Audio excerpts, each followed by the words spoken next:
I'm not paying attention, and the time is 2 o'clock.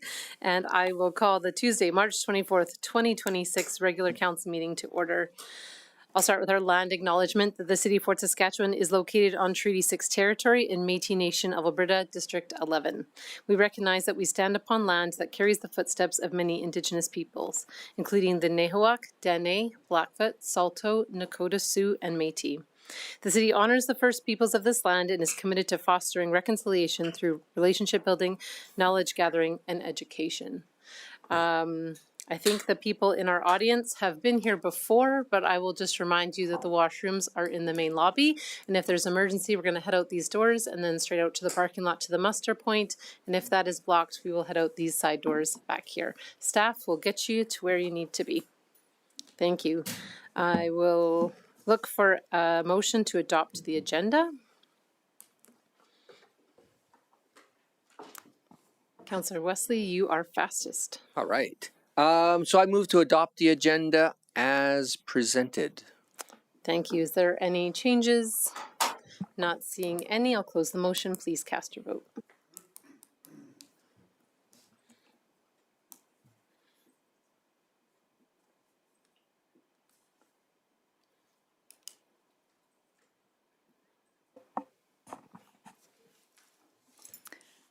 Madam Mayor, we're just waiting for Councillor Randhawa. Do you want to just vote with your card and then log out and log back in?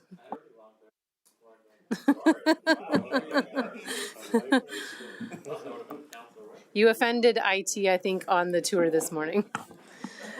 All right, moving on to delegations. So this is an opportunity for anyone who is present today to speak to any of the items on our agenda. We do not have anyone pre-registered to speak, but if anyone would like to speak, please do so now. Please, yeah, welcome. Mr. Eastman. Once you're settled there and you turn on your mic, you're just going to state your name and which item you'd like to speak to, and you will have 5 minutes.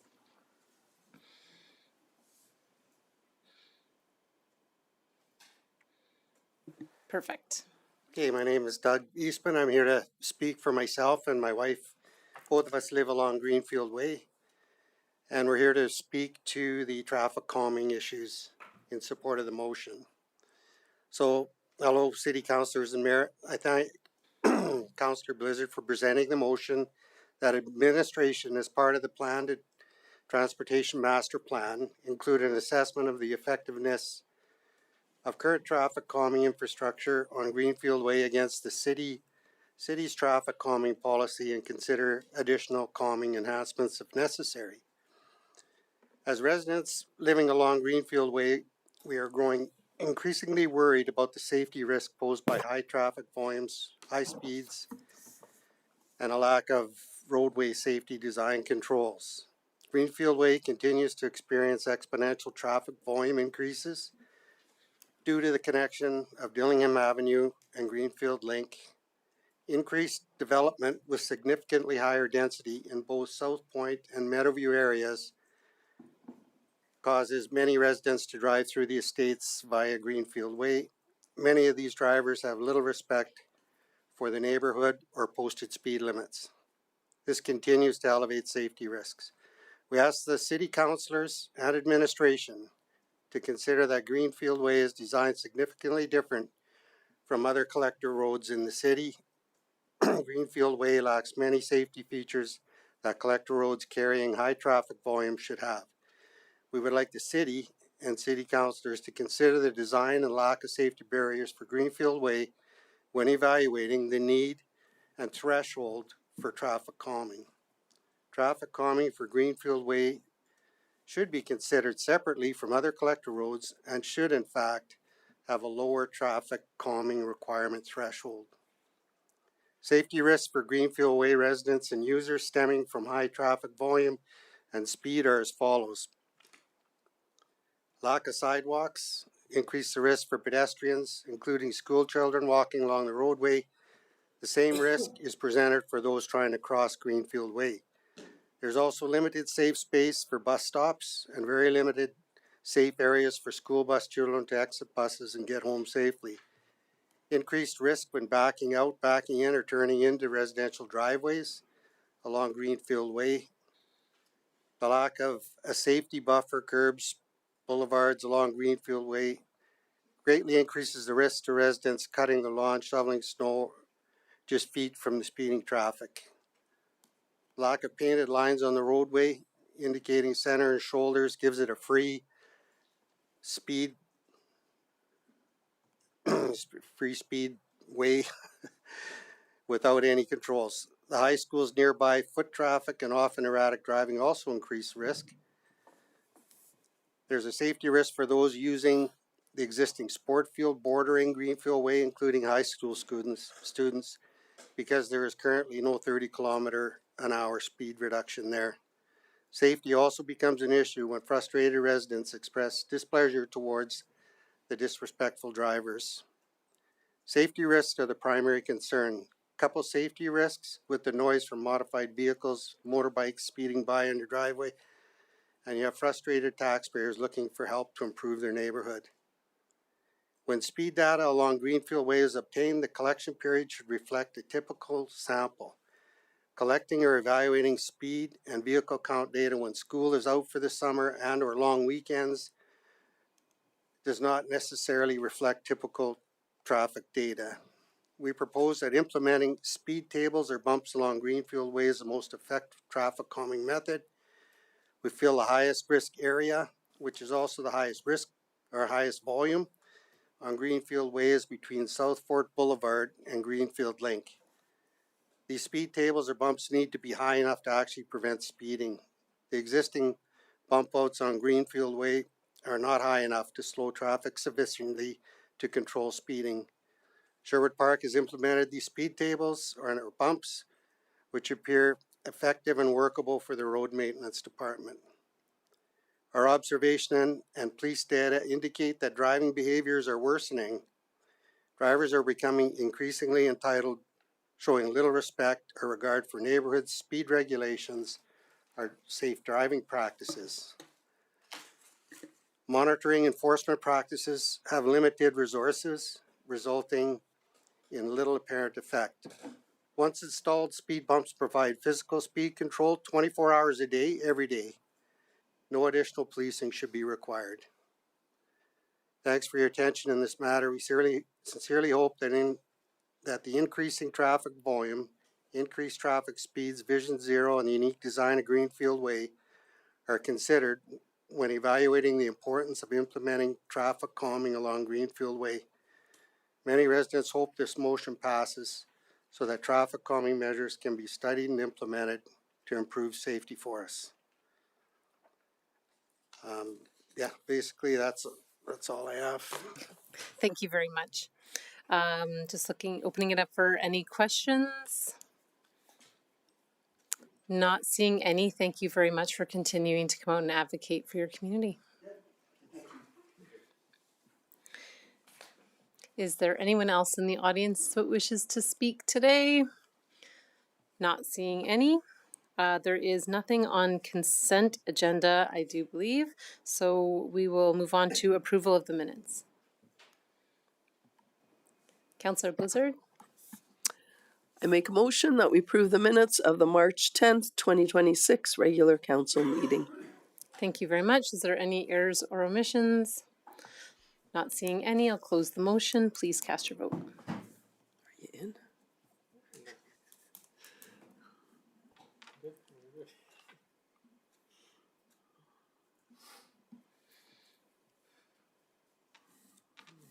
And that is carried. All right, moving right along to number 6, unfinished business, city entrance signs. Jesse Bailey presenting.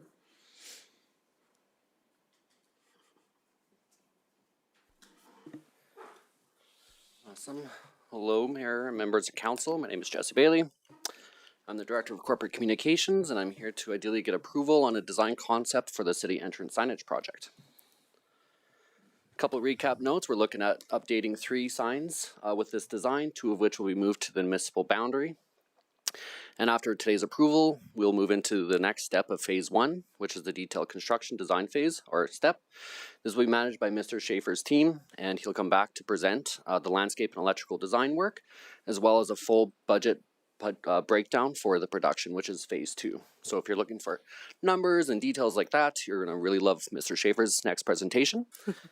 Today, we are focused on the design concepts and which one will move into that next step.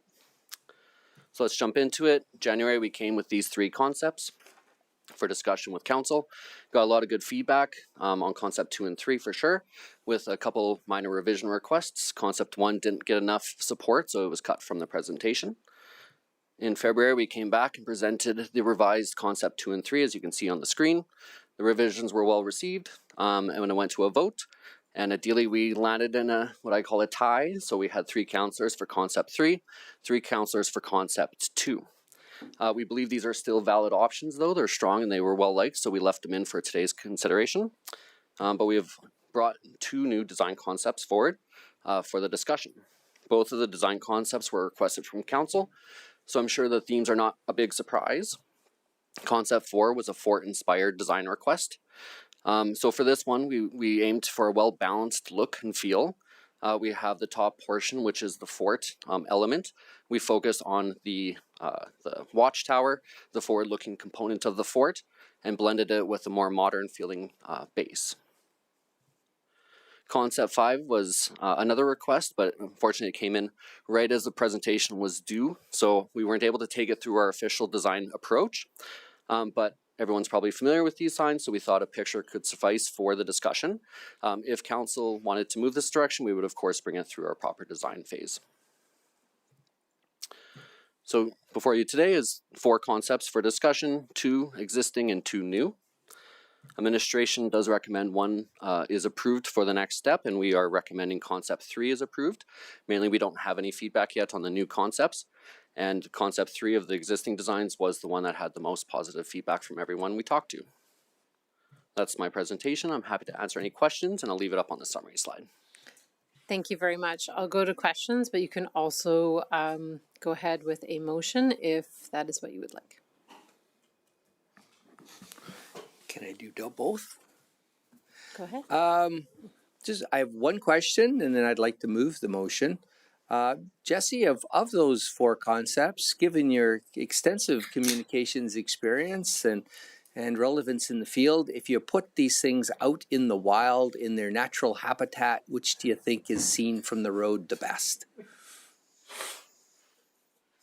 Well, they've all, I'm going to give you a very similar answer to last time, which you didn't like. I'm going to play that clip I sent you an email too. You can handle the truth. I'm just kidding. Through the mayor to Councillor Wesley, they have all been designed to be viewable from the road. The font sizes are hitting a certain mark. I do think personally, which I really do try to stay away from, I think a more simple design would be obviously quicker to read. Concept 2, for example, is where the city of Fort Saskatchewan, period. Concept 3 and 4, for example, is where the city of Fort Saskatchewan plus something, which always just adds a little bit of extra time to consume that data. And it also adds a layer of subjectivity. So I don't know if that answers your question, but I think that's as close. No, it answers it great. It's Okay. probably an unfair question for me to ask you. No, I appreciate it though. So I would like to move the motion that City Council approve city entrance sign design concept 2 and authorize administration to proceed to the detailed construction design phase. I'll accept the motion. Do you wish to speak to it? Yeah, I like all the concepts. I think are very nice. They're very well thought out, and big kudos to you, Jesse, and your team for your imagination and putting those all together. I just think that as someone who's traveling into town, I think the one from Concept 2 is just viewable a little bit more crisply from the street, and not to belabor this too much. I know when I asked my students about which did you prefer, Concept 2, Concept 3, it was a slight favor to Concept 2 from a younger perspective. So I like Concept 2 for all those reasons. Thank you very much. Councillor Harris. I was originally supportive of option 2 in the discussion. Oh, sorry. Oh, sorry. There you are. My apologies. Good. I was originally supportive of option 2. I just liked it better. I didn't think the water tower needed to be on there for obvious reasons. We love our water tower, but I don't think it's an enduring symbol. It is a symbol nonetheless. Through that discussion and the fact that we came down to a split vote from the last meeting, I was driving down 99th Avenue and I brought forward the suggestion to put option 5 on the table because really when you look at it, the Explore Downtown Fort Saskatchewan sign has already got a concept. And if we were to look at that concept with revised wording for something similar, but on the highway, maybe a little bit bigger, but similar concept, it would show that we have a concept that ultimately is welcome to our community and explore downtown. So there's some consistency there. But I'm not going to push that one. I just wanted to make sure that a fair amount of design concept had gone into that at the time. And ultimately, somebody approved it. Maybe council approved it, maybe they didn't. I don't know. It was back in about 2015, I think, so it might have been you guys back in the day. I don't know. Anyways, I will support option 2 because I think we got to make a decision and move on. We got lots of things to work on over the next little while, and this one we need to put behind us in due course. Thank you. I'll go next in the speaking order. I love option 3. I'm still always going to love option 3, but I will vote for option 2 today because I do think that we have better and more important decisions to make, and I just have this discussion for a third time. So, and I've been paying attention as I've been driving around the region the past few weeks at the different entrance signs, and there's a lot of new ones out there because everyone's borders are changing, and it's pretty consistent with what I'm seeing, and maybe it'll be a smidge cheaper without the stone. I don't know, but I will vote for option 2 because I would like to get this going. I'll go to Councillor Randawa next. Yeah, I appreciate the comments from my colleagues. I've tried to be consistent on this topic from the start. I won't support it, mostly just for the budgetary impacts. When we look at a budget of $700,000 for a sign, and we see the tax increases that are incoming and the other financial hurdles we have to overcome in the future, I think I'd rather have $700,000 in the bank account than on a couple signs. But that's just me. And thank you very much, Mr. Bailey, for all the work you guys did. I think you guys did put together some beautiful designs and have brought council along in a very formal and a proper manner and given us the decisions and the information we need to make a decision. I'm just stuck on the budget, and for me, I think it's just too much. Thank you. Councillor Nguyen. Yeah, over the past month, I've grown deeply fond of concept 3, and actually did my own canvassing, and I really can't pull myself away from the artistic, the creativity, the nuance, the different materials and textures that go into concept 3. I believe the water tower logo is quite fitting, and that is it's our highest skyline feature in Fort Saskatchewan. We've seen through water tower design discussions the love for this structure that residents have, and it's been here for, I believe, over 70 years now, and we've also voted to sustain that structure and keep it in working operation for the foreseeable future. So the elements that comprise concept 3 I'm extremely drawn to, and I think it's a fantastic design and one that is a little bit more unique in many ways than concept number 2, which is basically our logo and straightforward information with let's call it predictable geometry behind it. So in just sticking to the discussion of design concepts, I'd be remiss if I didn't follow through with my heart and for what I'll be seeing and family and friends will be seeing, and something that they can also be proud of as a little bit of a gem on our main entrance and exits to roadways to Fort Saskatchewan. So I also believe there should be a weighted vote for this if you were under the age of 50, as we'll be seeing this for a little bit longer. So I just wanted to add that. Oh, I love it. Councillor Blizzard. First of all, I'm going to say thank you for coming up with a couple of additional ideas that were brought forward to you. I'm not sure I'm sold on either one of the new ones. I like the idea of the fort, but somehow that particular one just doesn't catch me so much. And I've got to agree with Councillor Noyen that I am still sold on number 3. I'm a little sad that our mayor, after her own survey, overwhelmingly supported number 3, is now looking at changing, but you know what, it is what it is. I think we all strive to be unique communities, and I think number 3 definitely makes us more unique. So I won't be supporting this motion. Thank you. Counselor Ketcher? Okay, so I will support concept 2. When Councillor Blizzard actually went out and did her own little design and she sent it out, and I was like, that's really cute. And then I went back and in all the research, we had a similar sign with the forts in it in 1967, and I went, okay, no, I'm done with it. So, but I do like what you have done with concept 2. Councillor Wesley, you forgot to mention what your students thought about the tower on there and what they called it. So I really think in your close you should let everybody know what they thought it was. So based on that, I am supporting concept 2. Thank you. Right, well, me on round 2.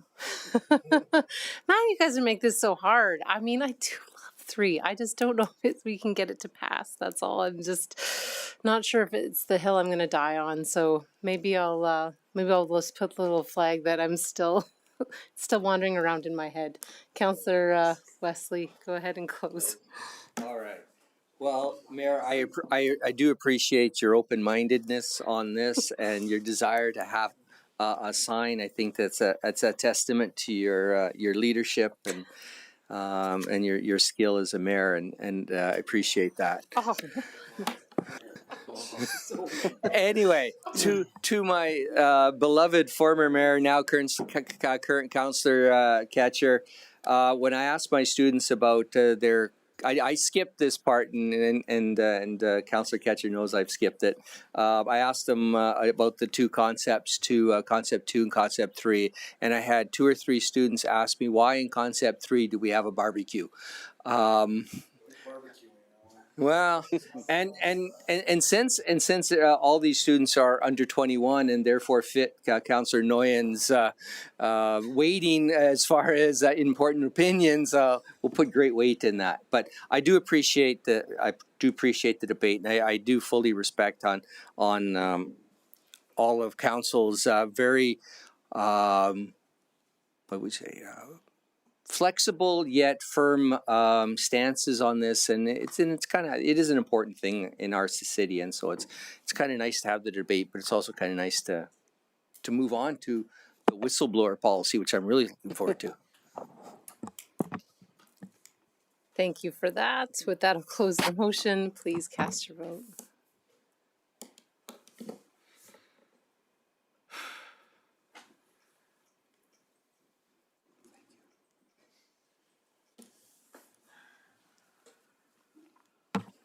And that is carried. Thank you very much, Mr. Bailey. All right, moving on to new business 7.1, Council Report Property Tax Penalty Waiver Roll 462-4849. Trish Norman presenting.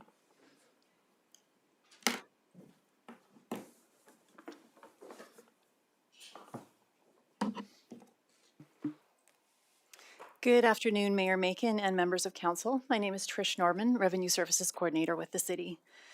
I'm here this afternoon to request council's consideration of a waiver of 2023 property tax late payment penalties for tax roll 462-4849 in the amount of $1,111.29.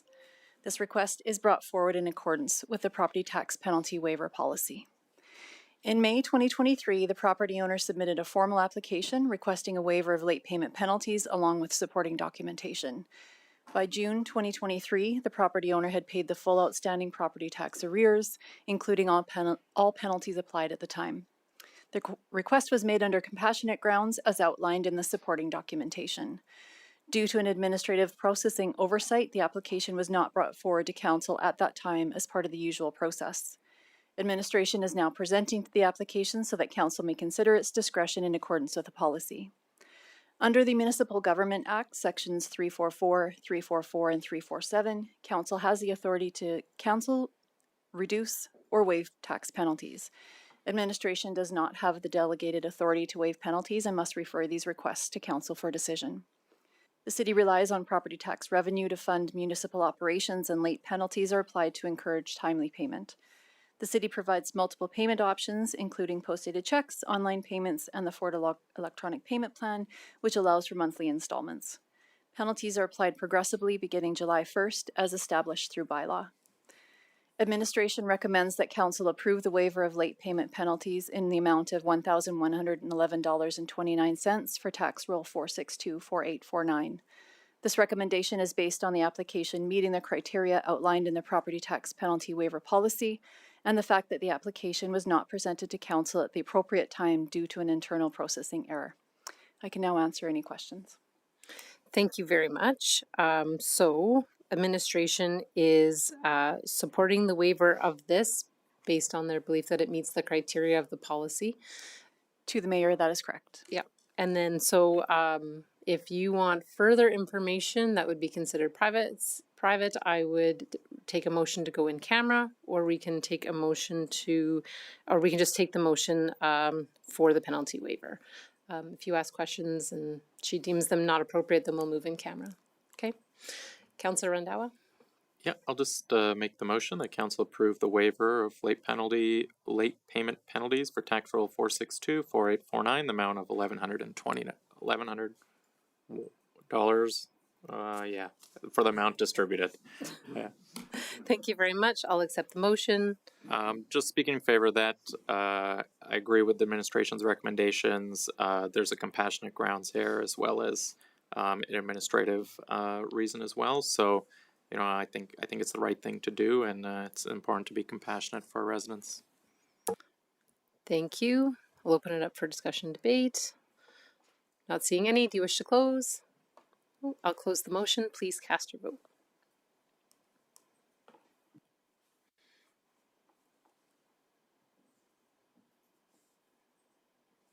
And that is carried. Thank you very much. 7.2, Whistleblower Policy Gov 028-C, Andrew Kaiser presenting.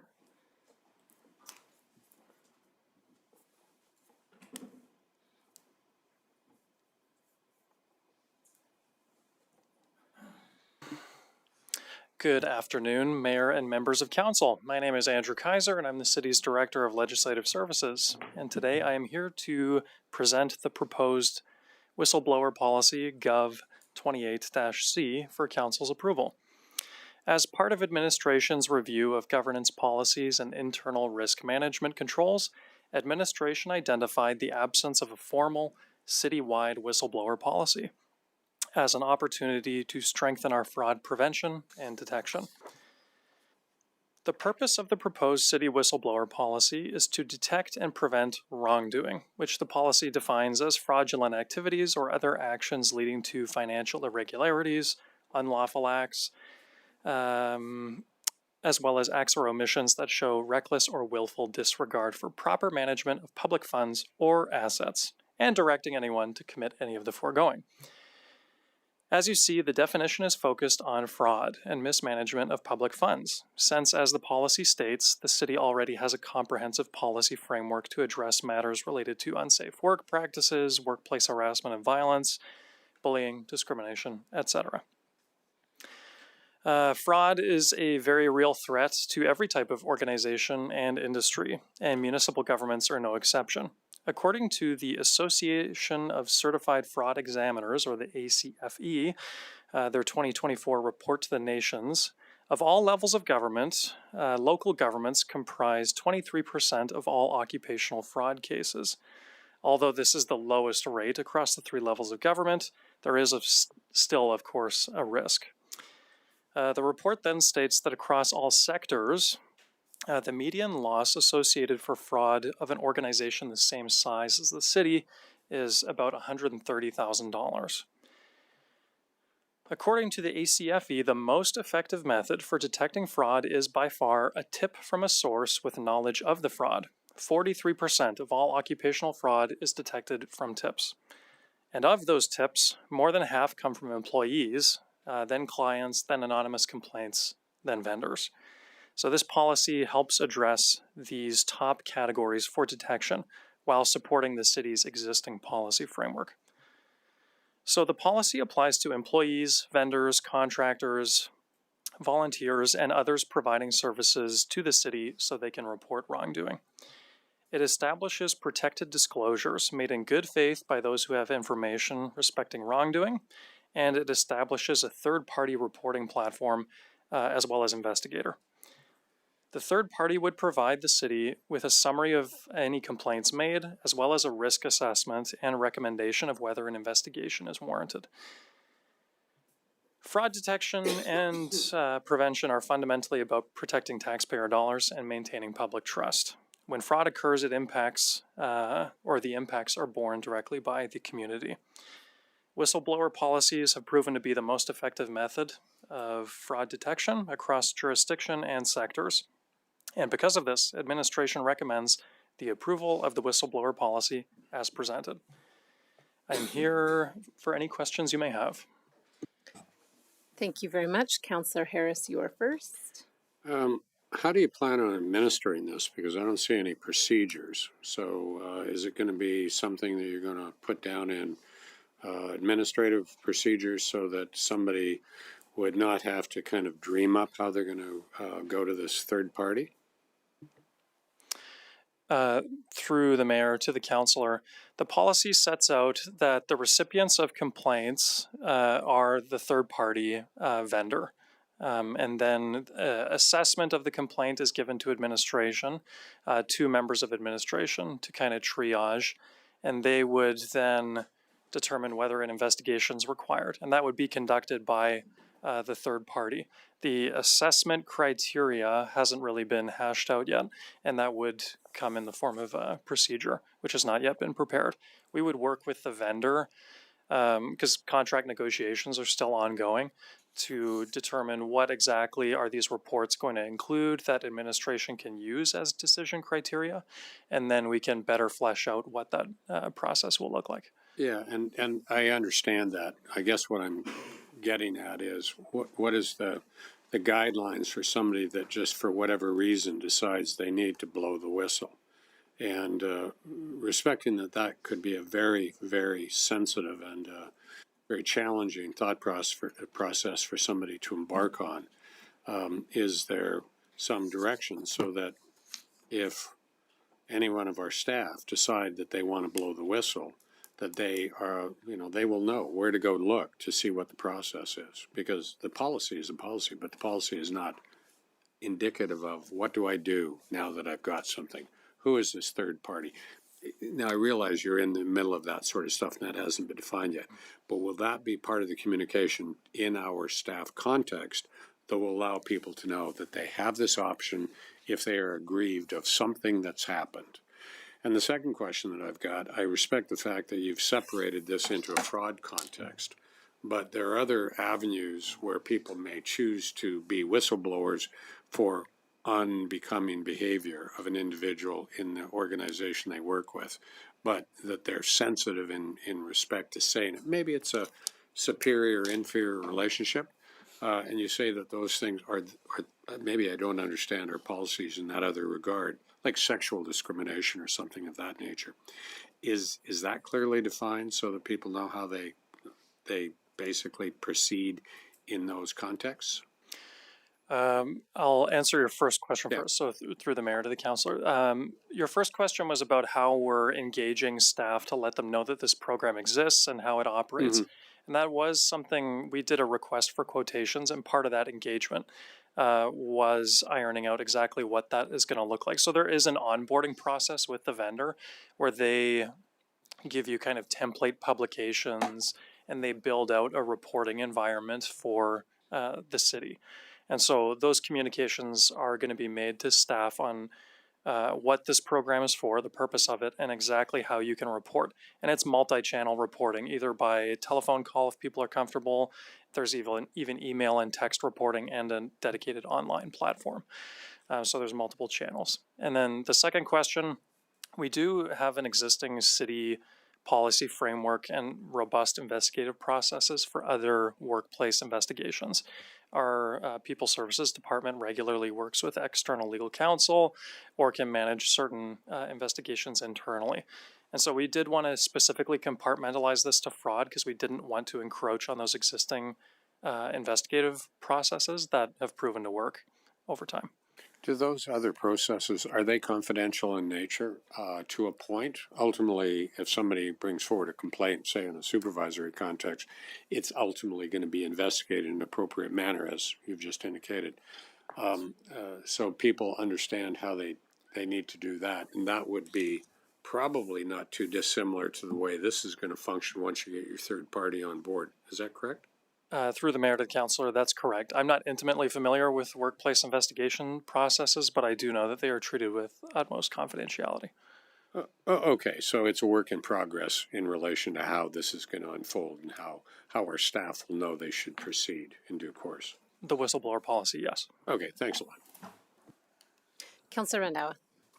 Thanks for those questions, Councillor Harris. I share a lot of those same questions and think concerns. And Mr. Kaiser, I appreciate you guys bringing this forward. I think it's totally the right thing to do. I think it's just about how we get there. So I have some questions around that. So I've read through the policy and everything, but can you kind of walk me through this in hypotheticals or so forth? If I'm an employee and I wanted to blow the whistle, if this were to pass as it is, and administration creates their policy, you would have the third party vendor, I'm assuming, advertised internally and so forth.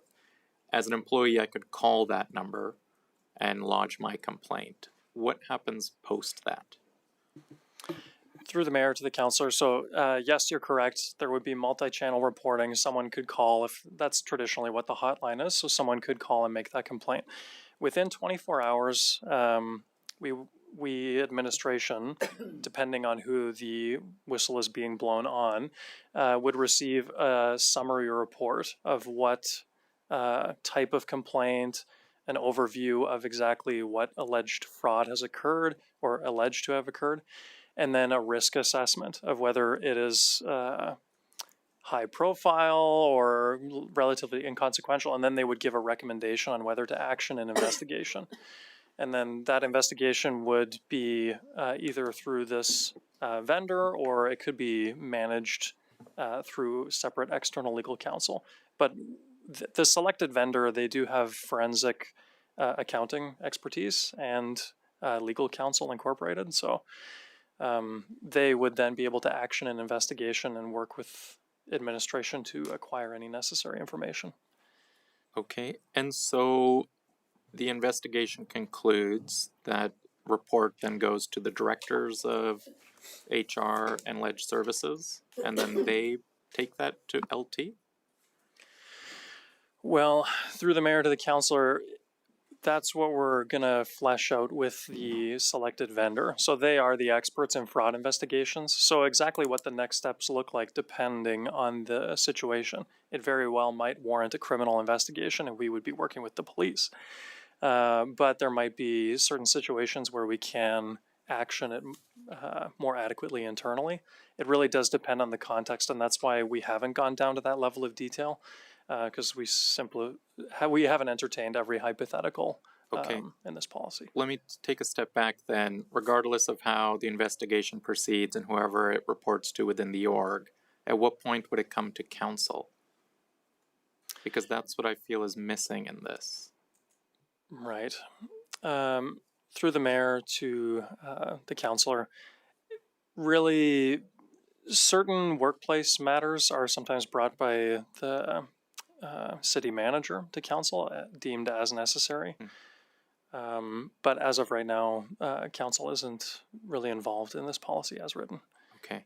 I'll save my comments. I'll try to word this as a question then.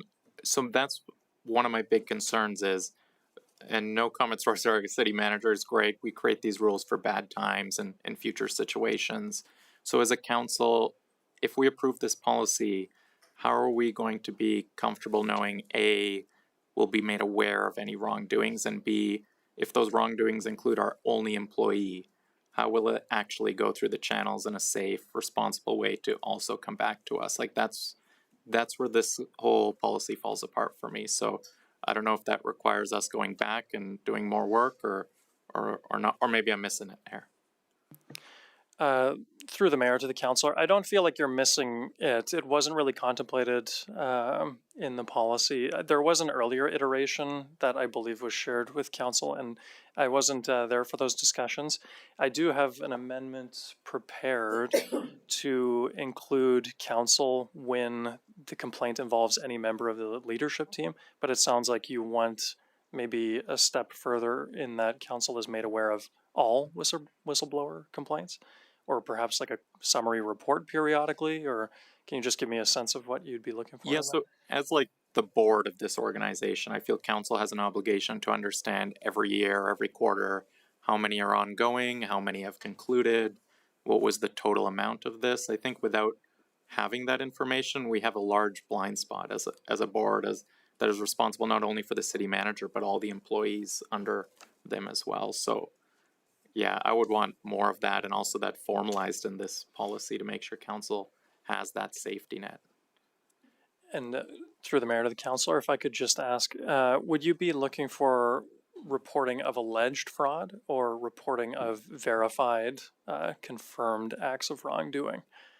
Because receiving early reporting of unverified complaints could prove to be a little problematic. I'm just trying to understand so I can maybe create an amendment that meets Wow, your my questions have turned into questions for me. Oh, good, Mr. Kaiser.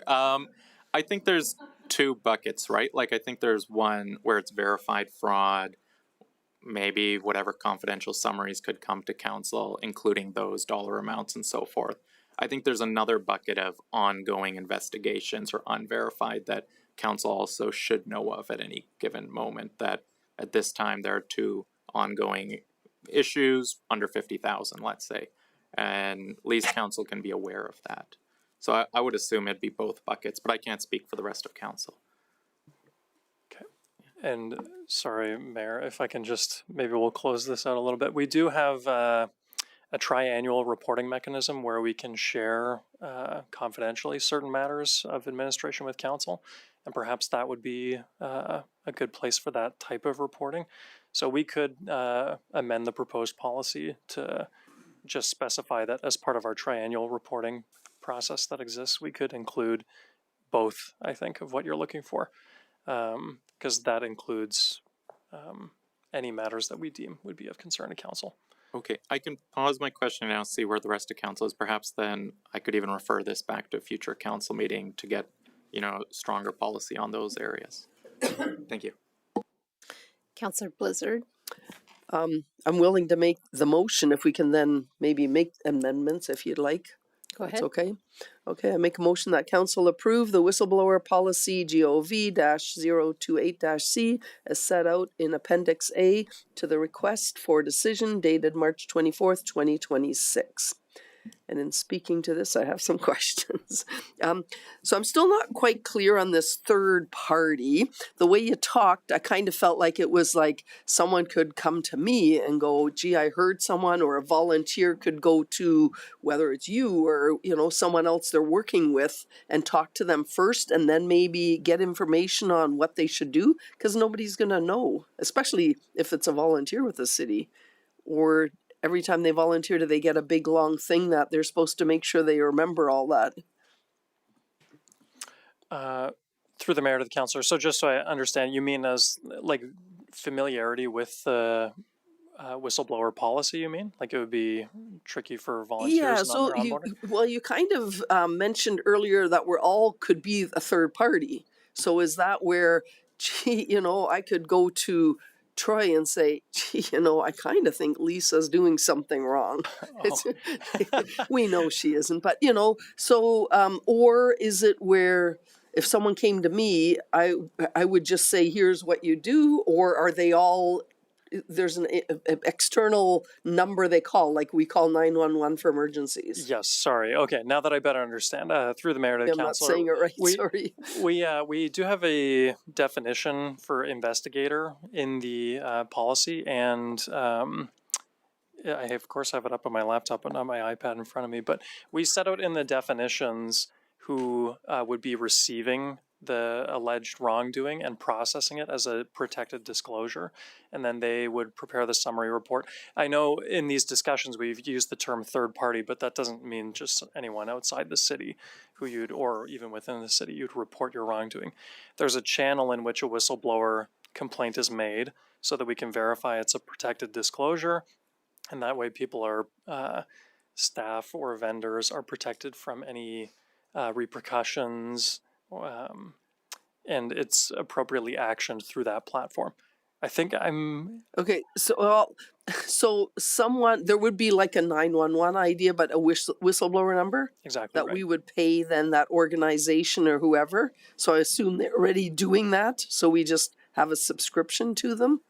Through the mayor to the councillor, yes, contract negotiations are underway with the service provider, but yes, there will be a dedicated multi-reporting platform, telephone number that you can call where you can make confidential reports of wrongdoing, also web reporting, text, email, and yes, it will be published and available generally for city staff, vendors, volunteers, where they can make protected disclosures.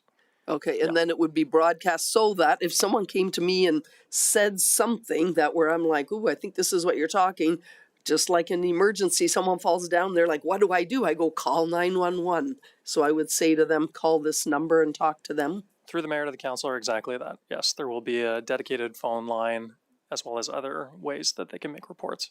Okay. So, and the other thing, we talked a lot about fraud in monetary, but we're talking non-monetary too? Or is this more, and I'll give you an example, and I guess you could call this theft, but I guess it could be fraud too. There was a company that had an old welding truck, and it disappeared. So they bought a new welding truck, and someone was brazen enough to bring the old one back and take the new one home. That's a long time ago, but it's a true story. So, would that be considered something they'd call, or would they tell their supervisor and it'd just be under theft if they... Through the mayor to the councillor, well, yes, that is just brazen theft. But the definition of wrongdoing does include willful disregard for proper management of public funds or assets. So if there's anything like that wild story you just told, yes, it could be reported through the whistleblower hotline. I have one more little one. So we were already talking about a subscription to some number or something. So what was the cost for this? Is this coming forward? Because I don't think I saw it anywhere. Did I miss that maybe? Through the mayor to the councillor, you didn't miss it. This is something that the cost is relatively insignificant, so we're going to manage it through our existing legal budget. Oh, okay. Since we would action those investigations right now from that budget. So it doesn't come at much of a cost, but again, because the negotiations are kind of ongoing, I'm reluctant to state the amount. Thank you. Thank you. I'll go to Councillor Wesley and then I have myself after that. Well, thank you, Andrew, for... Mike. Sorry, Councillor Wesley, go ahead. No worries. I can just shout. I don't need a microphone typically. Thank you, Andrew, for being proactive in bringing this forward. I think this is a good step in our governance procedures. Just maybe following up on something, a good idea that Councillor Randawa kind of had mentioned. I think it would probably be useful to have for council to have maybe some sort of reporting. I would probably not want the unverified ones. I think part of our role, as Councillor Randawa was saying very eloquently, is to act as a board, and I think having the verified ones would help us evaluate systemic risks to the organization. So I think that would be awesome. When thinking about that third-party investigator, how would we be evaluating a job well done on their part, and how would we be ensuring that they remain independent? Through the mayor to the councillor, that's a great question. This is a new initiative for the city and uncharted waters, so to speak. So We did get multiple quotes back from vendors, and this is a reputable service provider with a lot of expertise and a deep bench, so to speak, with experts in this field.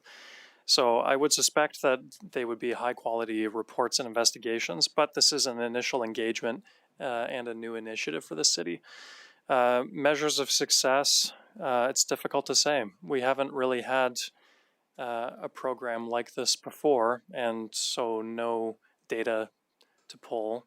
But the need is there, and we'll report back. Okay. Maybe just another question, if I may. When we start to think about whistleblowers, will there be kind of maybe some sort of information given to potential whistleblowers, maybe in a more plain language, easy to understand manner, that sort of lists out their rights and requirements? Through the mayor to the councillor, part of the onboarding with our selected vendor is like an information package, an onboarding roadmap of communications to staff, vendors, and how to roll the program out to your staff. And part of that, it would be accessible materials that people can easily interpret and understand. If that answers your question. Yeah, it does. And maybe just one last one. If horror of horrors, all of a sudden there are more disclosures than we anticipate, will we have the ability or potential ability to sort of scale up things with that potential third-party investigator? Yes, so the way through the mayor to the councillor, the way the pricing structure works is we pay a fee for the platform, the whistleblowing platform, the multi-reporting. And then based on their recommendations, we can action investigations, and then we pay hourly rates and charges for those investigations, which is the standard process now because we manage those with external legal to date. Except now we have access directly to forensic accountants and such instead of them being managed through the external legal. So the impacts are not known to date. We're going to be managing this through the legal budget, but there may be further analysis on that front. Okay, good. Okay, awesome. Thank you very much, Andrew. Thank you. So just listening to the conversation, I am going to support the motion. One comment I would make about any amendment to add council in it is that something that we would need to consider is that council could be part of that investigation of a different individual. Council could come up as a party to that. So I would say that we would need to manage the expectation that we would not know until the investigation completed that it happened. So that would be something that I think that we would need to consider if we wanted to make that amendment. So that is my comment. I'll go to Councillor Ketcher. Okay, a few questions coming out of this as we've talked about this. So the procedure you anticipate will just be coming forward in short time frame, or what kind of time frame are you looking for the procedure? Through the mayor to the councillor, it really depends on that engagement with the vendor and their kind of roadmap for rolling this program out to the organization. But I would foresee that being an administrative procedure so that we can kind of tailor make it with the vendor and change things if we notice certain patterns or issues as we roll out the whistleblower platform. But I would suspect that we would be completing that by the end of the summer. Okay. My next question, it's similar to what Councillor Randau had indicated. I mean, in 7.2, it talks about risk assessment if the Director of Legislative Services or People Services are alleged wrongdoing. So it takes it to that level, but he's correct. There is nothing for the next level up. So is that something that needs to be put in there? And if that was the case, then would the investigator then, not for LT, but if it was the city manager, then that would be reported through to the mayor and council?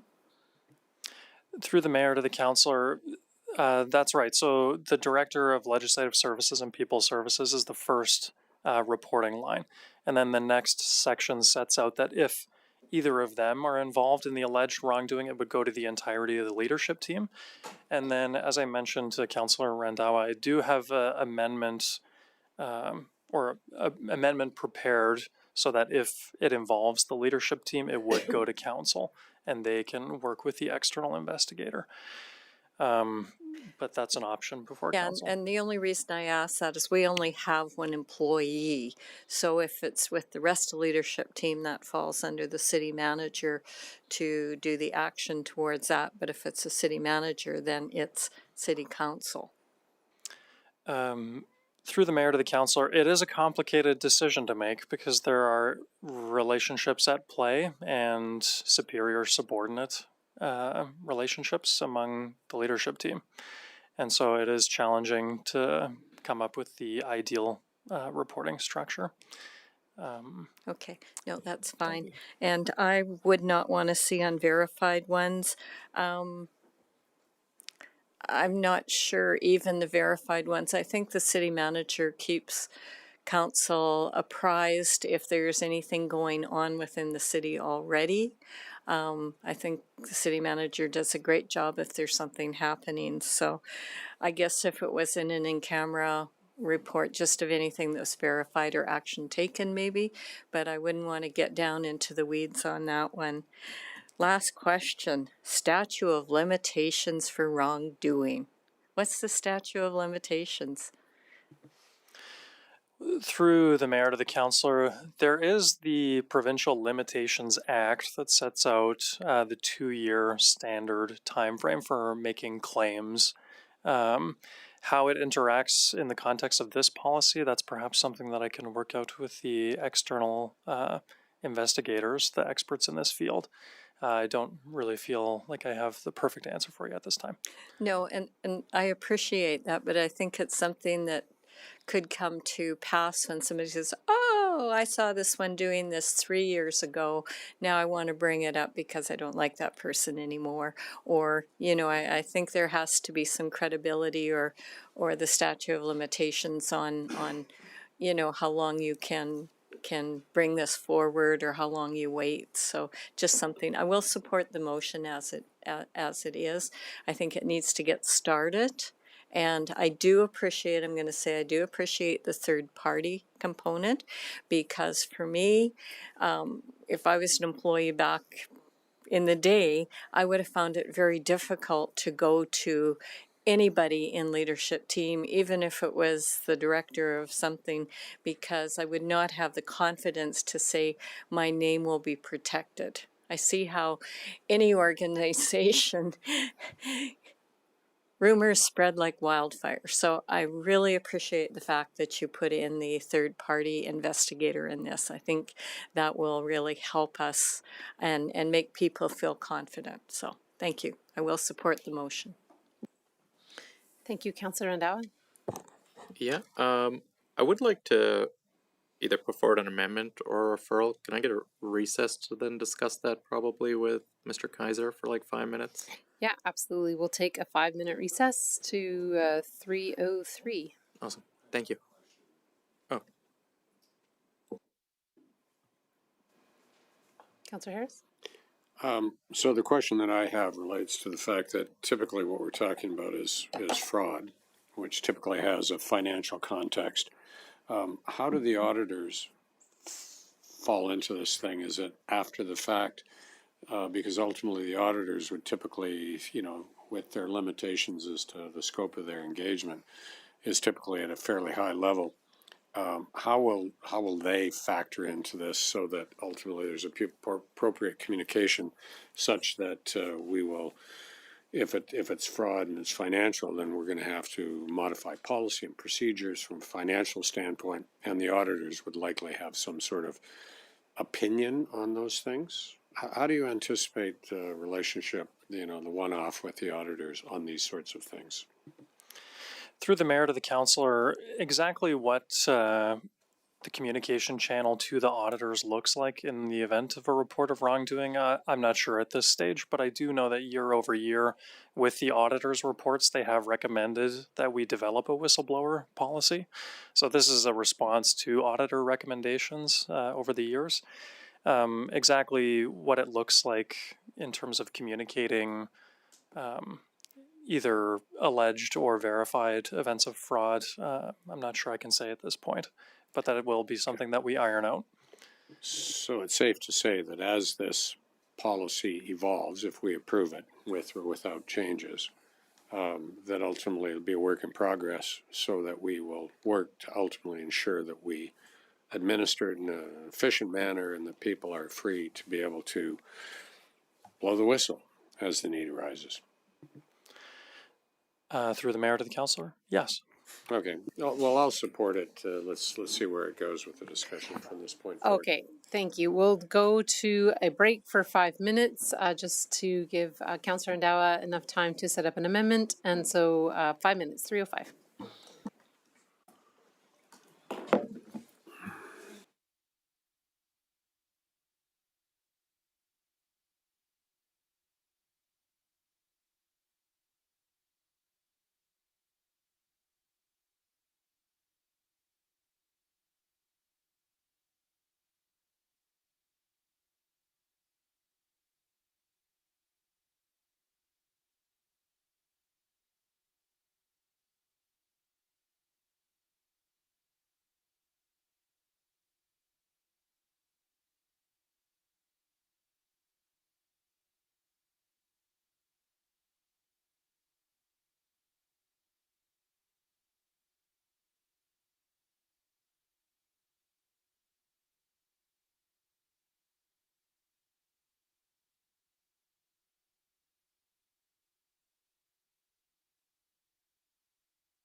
Oh. Apologies, we're not ready.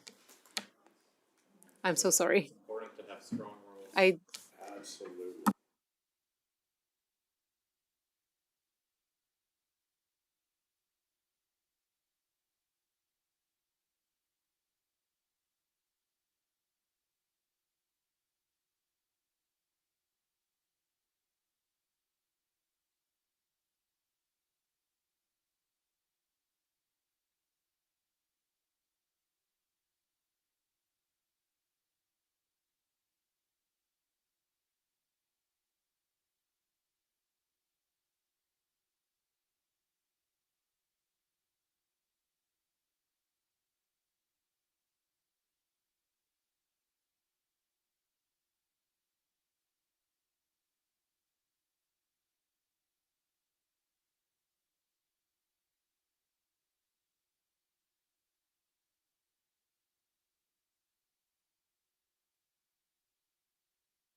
that's fair. Welcome back. We'll call the meeting back to order. I'm going to Councillor Randawa for an amendment. You'd have to hit your mic. Go ahead. Thank you very much, Mr. Kaiser, for typing away furiously for the past few minutes. I'd like to move that the pending motion be amended to read as follows, and I will just say as distributed and presented on screen. Okay, I'll give everyone a second to read it then.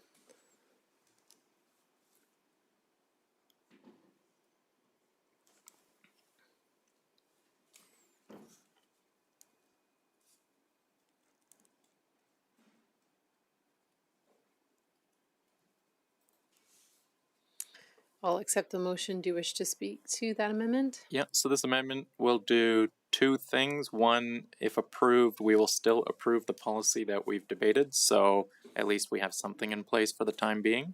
And then in discussion with Mr. Kaiser, then we would still get something back that looks at formalizing council's reporting framework a little more. I think approving this without having that formally in place is may be okay for now, but in future councils with future CAOs and so forth, I think it's important to have that structure.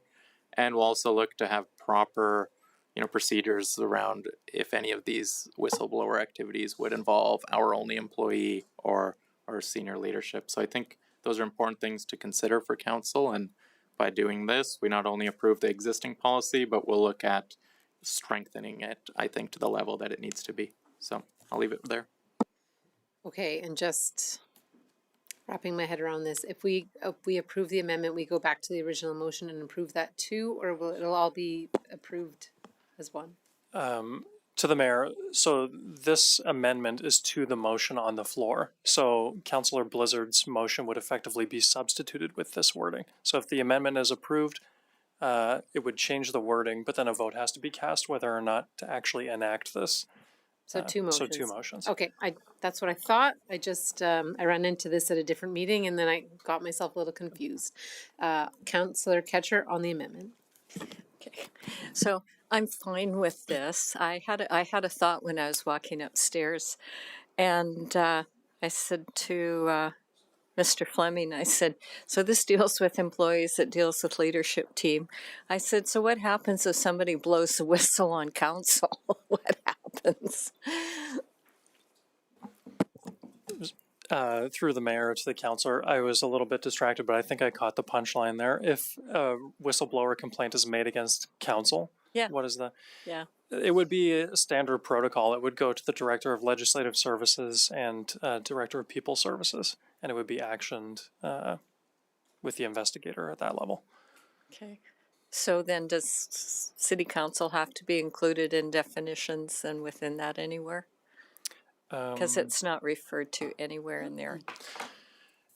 Yeah, through the mayor to the councillor, usually when a term isn't defined in a policy document, you go to the plain language definition, so it doesn't break the policy by not having that defined, but council wasn't really in the scope of the policy initially, so that's why there's the absence of that definition.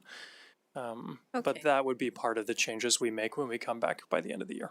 Okay. No, I was just curious on that because we're the highest level, and if we're harassing somebody or somebody gets caught stealing something, not that that would ever happen, but I was just wondering how that would be since we have no code of conduct anymore. Okay, thank you. Thank you very much. Not seeing anything else on that. Would you wish to close on the amendment? No, I'll close the motion. Please cast your vote on the amendment.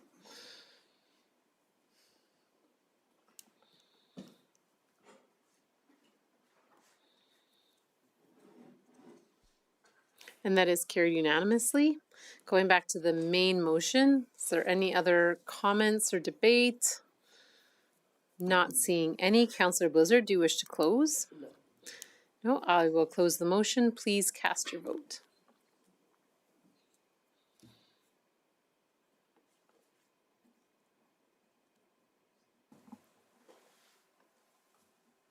Sorry, just 1 second with No East problem.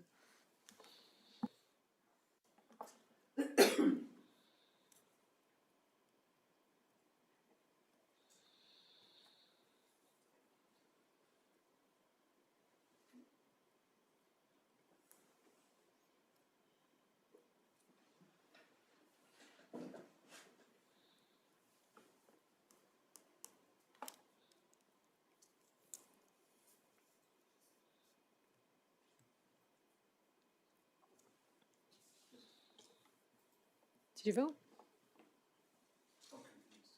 Did you vote? Go ahead. I guess just a point of order, shouldn't the main motion be then just as amended? Well, it wasn't sorry, through the mayor to the councillor, it wasn't an amendment to the policy document. So what we did effectively was substitute the wording in the original motion. It was amended. So we have to vote on the motion as it's on the screen. This is Councillor Blizzard's motion as amended. That's my point. It's as amended. But that is the new wording of the motion. This is the proposed phrasing.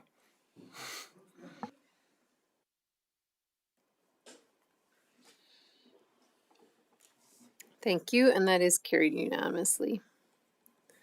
All right. 7.3, motion following notice, traffic calming infrastructure Greenfield Way. Councillor Blizzard. And just turn your mic on when you have a sec. There you go. I make a motion that administration, as part of the Planning Transportation Master Plan 2026-2027, include an assessment of the effectiveness of current traffic calming infrastructure on Greenfield Way against the city's traffic calming policy and consider additional traffic calming enhancements if necessary. And in speaking to this, we've heard over and over for quite a while, quite a number of years, about the speeding that is on Greenfield Way. And I just think something needs to be done more. I know there's been kind of some pushback on getting some kind of a speed bumps on the street, but I have been through Sherwood Park, Strathcona County areas that have, I would call them raised intersections that don't seem to impede snow clearing. They certainly clear the snow still on the streets.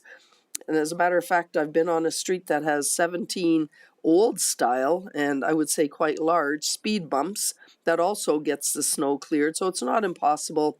Something needs to be done for the safety of the everyone traveling, not just the children, but especially the children. There are no sidewalks in this vicinity. There won't be any sidewalks in this vicinity because of the enormous cost of them. So we need to look at something else to make sure that our residents are all safe. Thank you very much. I'm just going to go next in the order. Okay. I fully support the intent of this motion, but I don't support the motion in the way that it is written. From sitting on the policing committee for many years and talking to the same residents on Greenfield Way, I don't believe that this motion gets us anywhere than where we are today. Because when they continue to come to the policing committee, the message that they hear is that they don't meet the requirements of the traffic calming policy for further traffic calming. So essentially, with this motion, it's saying to assess Greenfield Way against the current traffic calming policy. It's already been done, and they've already been told it doesn't meet the requirements. So to me, this gets us in the same place we are at the conclusion that the data doesn't meet the traffic calming policy and there's nothing further that we can do. Where I think that the real issue is for Greenfield Way and for any road is that our traffic calming policy is just not robust enough. If you read it, it's one page, it is one metric. So if this were to not pass, I would be wanting to give up the chair for a germane motion, which speaks more to the assessment of the traffic calming policy itself instead of Greenfield Way, for additional metrics that would enhance our ability to other contributing factors like road type, location, additional types of speed data. Right now, it only looks at one metric of speed data. So I will vote against this motion just because I just don't think that I think that we can do better than this. I think that we can, if we look at the traffic calming policy as a whole, then we can address Greenfield Way because there'll be meat in that policy for us to actually make new decisions. And then it would help us address other problem areas like Allard Way, which they nickname Allard Speedway, right? But right now, the traffic calming policy is just so limited that really anybody who has an issue is never going to meet the requirement for further traffic calming, in my opinion. So that is why I will vote against it. And if people happen to agree with that and I can make the next motion, then it would be something that I think that would help a broader areas of town with this issue. All right, Councillor Nguyen. Yeah, thank you. Thank you for those words, Mayor, and for Councillor Blizzard for initiating this motion, which comes on the heels of my motion, which presented one option for traffic calming measures for the Greenfield Way residents. I do agree with this motion in that it looks at a target area and specifies the work that administration can do to look at the effectiveness of traffic calming and with our some advice from what seems to be the Greenfield Way representative who is interested in attending council chambers, who has given us encompassing information on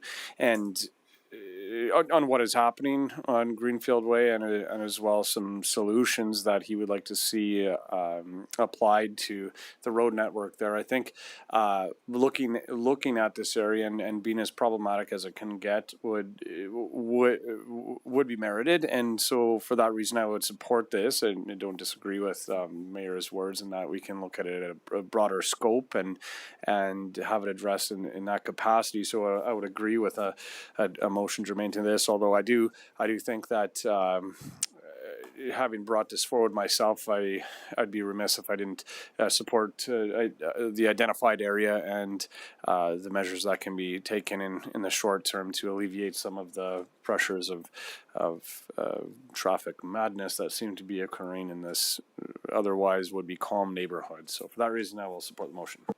Thank you very much. Councillor Randawa. Yeah, thank you very much and appreciate everyone's comments. Thanks to Councillor Blizzard for putting this forward. Coming out of the last meeting, I think Council had a robust discussion about Greenfield Way and the traffic issues that we hear from residents there, the different infrastructure that's there without the curb, gutter, sidewalks that I think, exasperates a lot of those issues that we already see on that road. So, leaving that meeting, hearing from the residents that were in this room and others that kind of live along that road, a lot of people are happy with the motion that Councillor Blizzard put forward. I think it's the right thing where we're focusing on a targeted area and looking to find some solutions for that area. So I'm quite happy to support this motion. And in regards to the discussion around traffic calming for not only the policy, but for other neighborhoods, I think that then takes a step back look at the entire city and what we want to do in relation to Vision Zero and so forth. And I think that's a separate discussion, I think, from what we left last meeting with just on Greenfield Way. So I'll support this, and then, you know, I look forward to having discussions in the future about what else we can do as a council on traffic calming. I would be hesitant to have that discussion right now because I wouldn't want to boil the ocean just when we're talking about one street. But we'll look forward to it. Thank you, Councillor Ketcher. Okay, and I'm going to support the motion as well. You know, I know there were some good steps made with kind of the little speed, very low bumps. I drive over there probably once every week or couple of weeks to see what's going on. And it does slow us down a little bit, but it doesn't slow us down to the extent that, you know, it would take us below the speed limit. So, I do understand the fact there's no sidewalks. I mean, there are opportunities if they wanted to do levies to put in some sidewalks and things, but not going down that road today. I think potentially if there was, you know, the little speed bumps were made into speed humps. If you go to Kingsway Mall ever and try and cut through there, you don't cut through anymore because it'll take the bottom of your car out. So you actually go around instead of going on to shortcuts. So I think we haven't been asked by any other area at this point in time, and depending on where you live, I agree, there could be future considerations for other drives and things. I mean, when the city started growing and we had 99th Avenue just past the fire hall, our RCMP detachment, the council of the day said, take out the pavement and put in paving stones and make it a dip, so that would slow traffic down and alert them to going into a residential area. Hence, how many years later it was taken out and pavement put back in because it was annoying people and administration and whoever. So I think it's fair to look at this. I do agree with some of the comments, especially at our coffee that we had with the individual. So I don't have a problem with taking a look at it and seeing, you know, what we could maybe tweak in this area. But as far as the broader spectrum at this point in time, unless we get a lot of complaints, then I'm good with this for now, and we can look at further ones later. So thank you. Councillor Wesley. Yeah. I think when I read the motion and listen to my fellow councillors, the intent expressed is 100% correct. We want to calm or slow down the traffic on Greenfield Way. There isn't going to be anybody on this panel here that's going to say otherwise, right? We want that particular road to be far safer. The challenge comes, and again, I'll echo what Mayor Macon said, having been on the policing committee as well, and we've seen and we've talked about this particular road before, and we can send it to assessment, but I'm going to guess where this assessment is probably going to go. It's going to go and say that, you know what, based on the city's traffic calming policy, we can't do all these things. So all the things that we're proposing that we would like to do on Greenfield Way, we're being stopped from doing it, from having a traffic calming policy that doesn't permit us to do those things. So we want to do a whole lot of good things, and everybody has a very positive sentiment on how they want to improve safety on Greenfield Way. I'm one of them. Everybody here is one of them. But I don't know that this assessment is going to return us back anything that's going to help us make this safer. So if part of that process of actually making this road safer means voting against it, I'll vote against it. I have no problem doing the assessment. The assessment is going to be short, and unfortunately, I suspect it's going to be a very quick one, in that they're going to come back and they're going to say, yeah, but we can't do all these things that some of the residents in the area would like us to do. So I'll probably vote with the mayor against it, but totally respect my fellow councillors' views on this, because your intentions are 100% in the right place. Councillor Harris. Sorry, can you push your button again? Councillor Harris.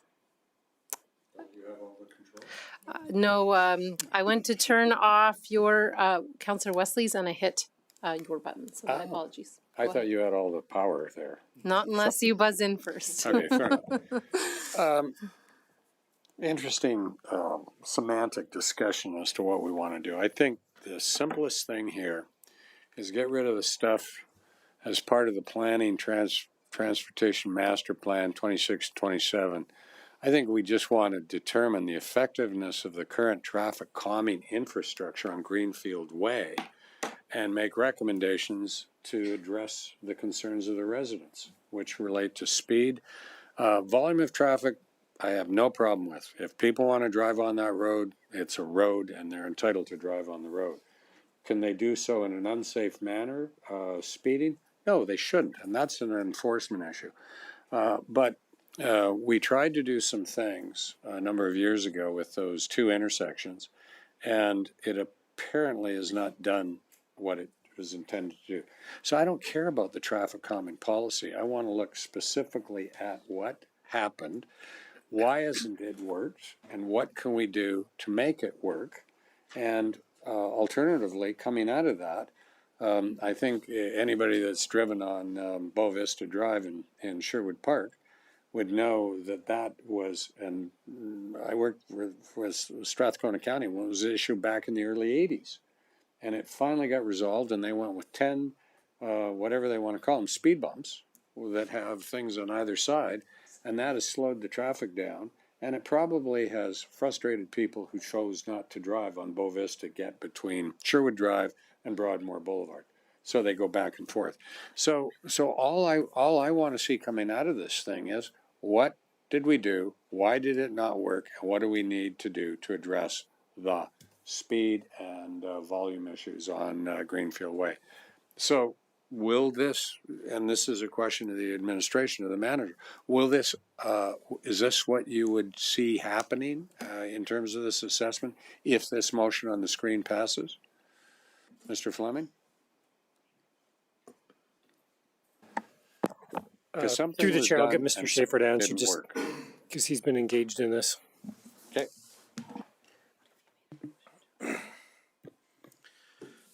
So through the mayor to Councilor Harris, so the motion as it sits now, we would review the data we've collected, plus we'd take another year's worth of data. I would do that before school lets out this spring, once we get the weather change and our counters don't freeze up. And we'd use that to evaluate the effectiveness of what we've done. So are we meeting the thresholds of the current traffic calming policy? That's what we'd be evaluating against. And if we don't, then we'd be looking at, okay, we aren't, here's some ideas. If it does, then we present that information back as well.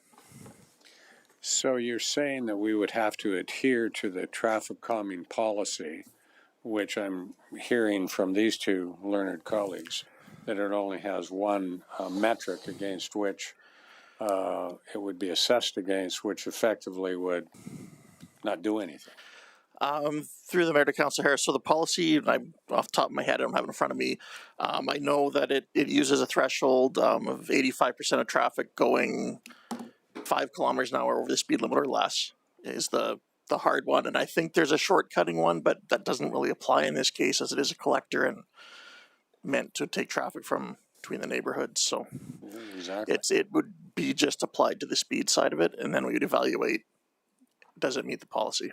Well, you know, when people say that they've got a speed problem there, the speed limit was 50K. 50K is a perfect design parameter for that road, as they are any road in our urban area.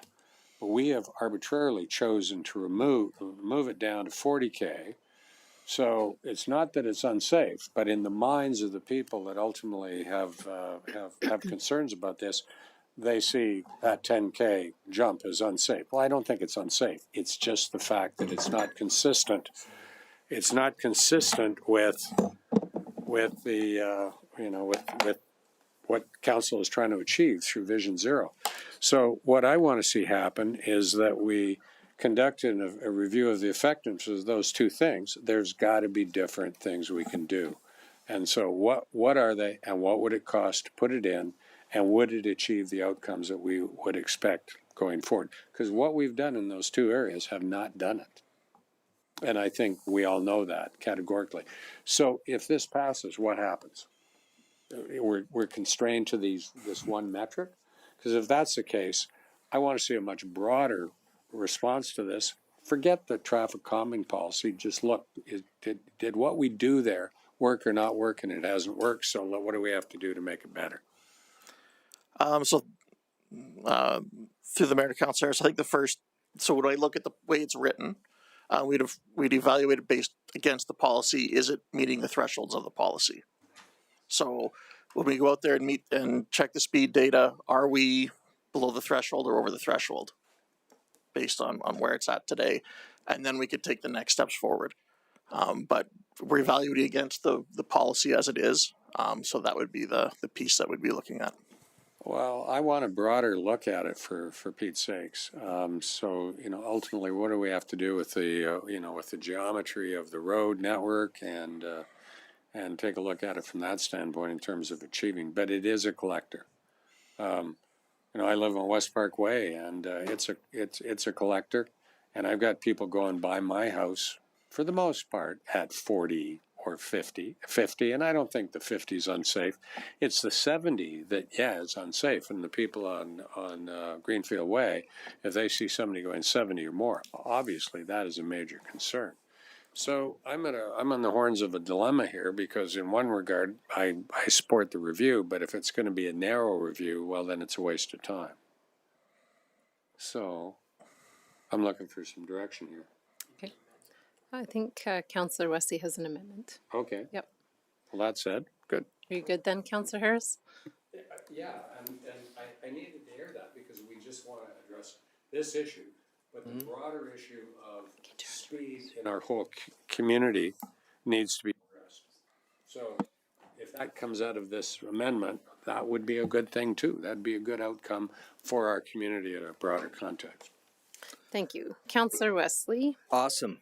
So taking inspiration from Councillor Harris and Mayor Macon, I would like to propose an amendment to remove against the city's traffic calming policy from this particular motion. I'll accept the amendment.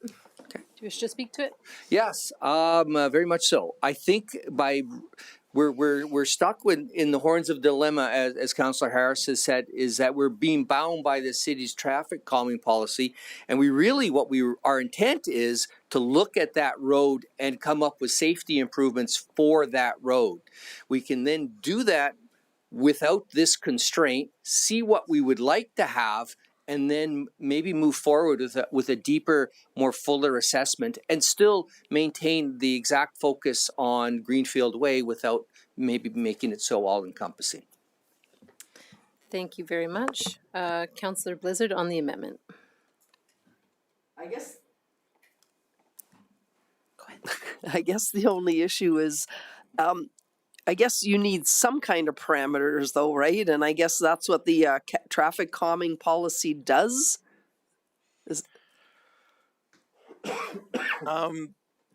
Through the mayor to council, Blizzard, I think I get the intent of what's being explained and what we were trying to accomplish. And I think that in consultation with a consultant, we can come back with some recommendations without that there. Okay. Yeah, I'm in support of this motion. I'm quite flexible on this. I've had a few people ask me about ways to change it. It was just throwing it out there to make it safer. I started looking at the numbers before, and I can't remember the exact numbers, but when we were looking at Dillingham, it said something like 1,000 cars a day go down Greenfield Way. Does that sound familiar? Anyway, it doesn't matter. If it's 1,000 cars, I think it was a little more than that, but say it's 1,000. So if 85% meet the 45K or under criteria, that means there's 150 cars a day that are going over that. And, the way I was talking to the residents was there's some that are pushing 80 or 90K, which seems crazy to me, but, kids drive through there, kids as in 16-year-olds that drive, but younger ones drive through that are a little bit more, let's say, adventurous, which isn't always good. So I would also like to see, and I was told that this was against our own policy. So maybe we need to look at the policy itself, but there's a huge park right beside there and a playground. Maybe we need to have a 30 at least in that park area. Yes, there's a fence, but kids can jump fences, and it just slows them down where there is a park area because people cross the road trying to get there. I do have a couple questions. So with this, we've got no dates on here. So when would this come back to us? Because I'd like to see it done this summer if we have any changes to the street. Through the mayor to council, Blizzard, I wouldn't commit to be able to bring something back in time for construction this summer. The timelines are pretty tight on that, and we're pretty much maxed out on where we're at. What I would say is that like the whole transportation master plan is going to take a year to do, though I would carve this piece off of that and try and bring it back in the fall at least so we can have that discussion then for planning for next year. So there's no like Speed Bumps 101 company? Unfortunately not. It's not as such. 911 company? Okay. And if necessary, and I guess this is more ledge or admin, can we change the policy if needed? If this comes back going, wow, we're meeting all the criteria, what we've done is enough and there's still issues. I would hate to have us wait long enough that someone does get hurt. If it's all right, I think I'll try and answer that one. Through the mayor to Councillor Blizzard, I think what we'd do is we'd do the assessment. We know what council's trying to achieve here. And as part of that, we'll also look at the policy and say, does this fit within the policy? Is it outside the policy? And here's maybe some recommendations we could consider to change that over the next time period. Thank you very much. Councillor Ketcher. So the only question I have, that by taking this out and saying we're going to deviate from the traffic calming policy and do a more comprehensive review, does that mean when you come back with your recommendations, it could potentially be, well, we put in a trail on the east side of Greenfield up to the mailboxes. Would there be a recommendation that the city recommend to the people who live there to put in curb and gutter if it is deemed a collector? I mean, I'm understanding saying, yeah, we're looking at ways to slow this down, but if we're going to define it as that type of street, and those are the concerns about people walking on the streets, then would you actually put that into the report saying, well, if you're going to continue having that as a collector, then it would make sense to make a recommendation that you actually, not that the city pays for it, but it would be a recommendation that, curb and gutter be put in on the main portion of that. Through the mayor to council Ketcher, I wouldn't want to predispose what the recommendations be yet, but in terms of something specific like that, I think if we're something that we're through discussions with our consultant and internally we talked about and said this is an idea. It may not be a recommended idea, but it could be an option, and it would list the mechanism and the potential cost for doing that. So it would, the mechanism in my mind would be a local improvement levy of some kind, but that would be part of that piece if we wanted to go that far. And I'm just saying that because if we say that we're going to this extent to do a review, and we want a wholesome review, I mean, those lots were developed, the way they were, and they didn't have to put that in, so they didn't have to pay for curb and gutter. They just have the gravity to have the water removed and stuff like that. So for myself, I wouldn't want this just limited to then, traffic calming if there is a safer way to do things. I'll leave it with that. Thank you. I'm next in the speaking order. I think that this solves the issue for me in this policy, removing these words, because I know from being on the Pleasant Committee that the Greenfield Ways data is constantly being collected because they're a very vocal group of people. And every time they take in that data and review it, they get told it does not meet the criteria in the traffic calming policy for further measures.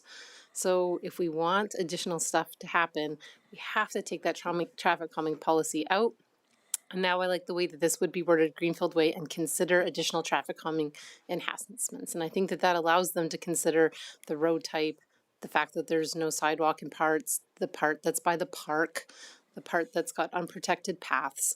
So I appreciate the wording getting taken out, and I think that I will be able to support it like this, because I know that the traffic calming policy will not help Greenfield Way the way that it is written. All right, Councillor Harris, you are next. Having been involved in the approval of this particular subdivision, as I indicated in the last meeting, you can't just put curbs and gutters and sidewalks in here because you need to put in storm sewers. We have a superficial drainage system there. That was the intent of the development when it was developed and approved. And so we're not going to consider putting in curbs and gutters and sidewalks unless we are prepared to put in storm sewers. And that's not going to happen. So I don't want to even, we're muddying the waters by even having those kinds of discussion.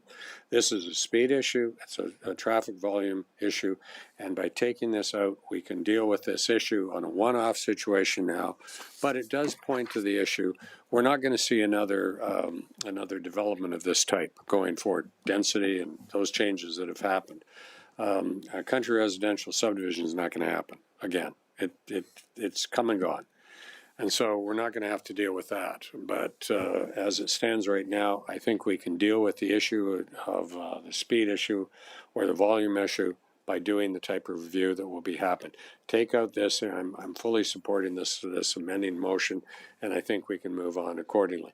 Is it going to happen in this construction season? No. But it's something that's being worked on, and we're moving forward one step at a time.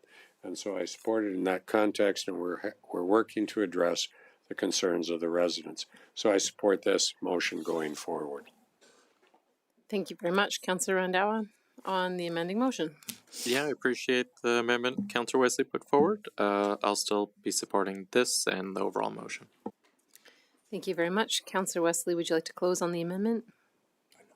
Nope. Then I will close the amendment motion. Please cast your vote.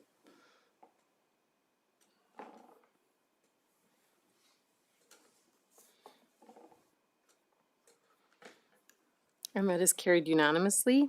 Going back to the original motion, is there any other questions, debate? Can you put the now motion up there, the amended motion?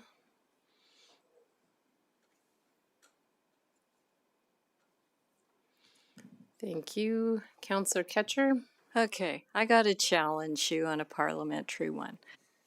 So in the minutes, when this comes back, I assume it's going to have Councillor Blizzard's main motion, then we'll have an amending motion, and then we'll have this one? Because you can't just change somebody's main motion. So I'm challenging you on this. Mr. Kaiser. Yeah, through the mayor to the councillor, just as an item before council, like a policy document or a bylaw can be amended while it's on the floor, so too can a motion. And so the wording was modified in Councillor Blizzard's motion. And so now we're presenting the motion as amended, which that's how it reads in the minutes from an order of operations perspective. But for the sake of voting, council has to see the motion as it's being voted on before them. We can't kind of put the reference wording back and count on your memory. We display it on the screen as it's to be voted on before you. I would have expected, though, it would have had the main motion as it was put in, an amending motion, and then you go back and then you put in as amended. Like, I'm still not 100% comfortable with the procedure that we're working on, where we just put in this new motion, because it's not what the councillor put in the initial phases of it. Through the mayor to the councillor, so when an amendment is being made to a pending policy document or something like that, we can leave the primary motion the same and just put as amended on the end of it, because those amendments don't reflect the main, or modify rather, the main motion. whereas these amendments were to the main motion itself. So we do have to reflect the amended wording exactly as it was amended for council to vote on. But I understand what you mean in that it would be different for an item, and it does read a bit different in the minutes procedurally. Yeah, well, I'm going to disagree with you, but I'm going to lose that fight. So I will talk to a parliamentarian somewhere along the way. It doesn't feel right. Councillor Harris? So what I expect to be voting on is that the motion would be that administration conduct an assessment of the effectiveness of current traffic calming infrastructure on Greenfield Way and consider additional traffic calming enhancements if necessary. Is that not the motion that ultimately we want to vote on now? Because we're taking out as part of the planning transportation master plan 26-27, including assessment. So That wasn't, the removal of that line wasn't included in the amending motion. It was just to remove the traffic calming policy wording. So if you are not comfortable with that, I would take another amending motion or, I mean, well, bottom line is I just want to give direction to administration to conduct an effectiveness review of the of Greenfield Way, what was done and what could be done better. That's what I want to get at, and I suspect we all want to get there.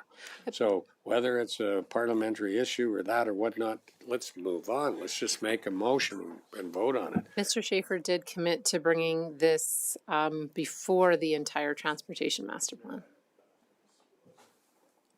Like, so we'll see this in the fall and then the rest of it in the new year as expected. Well, so is this the motion that we're dealing with? Yes, that is Now, the motion what as. came out of there?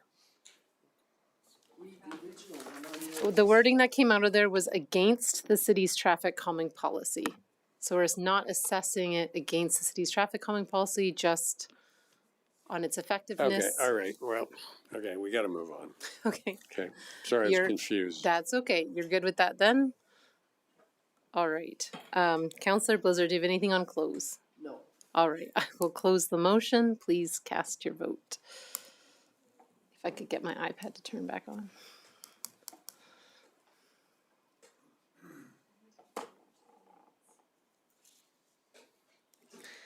And that is carried unanimously. We have one more item. Does anybody want a break before? No, Councillor Ondawa didn't actually get a break there. Are we good, or do we want? Okay, well then we will continue on. That's perfect. Going to 8.1, bylaw C326 and C426, Scott Burrich presenting.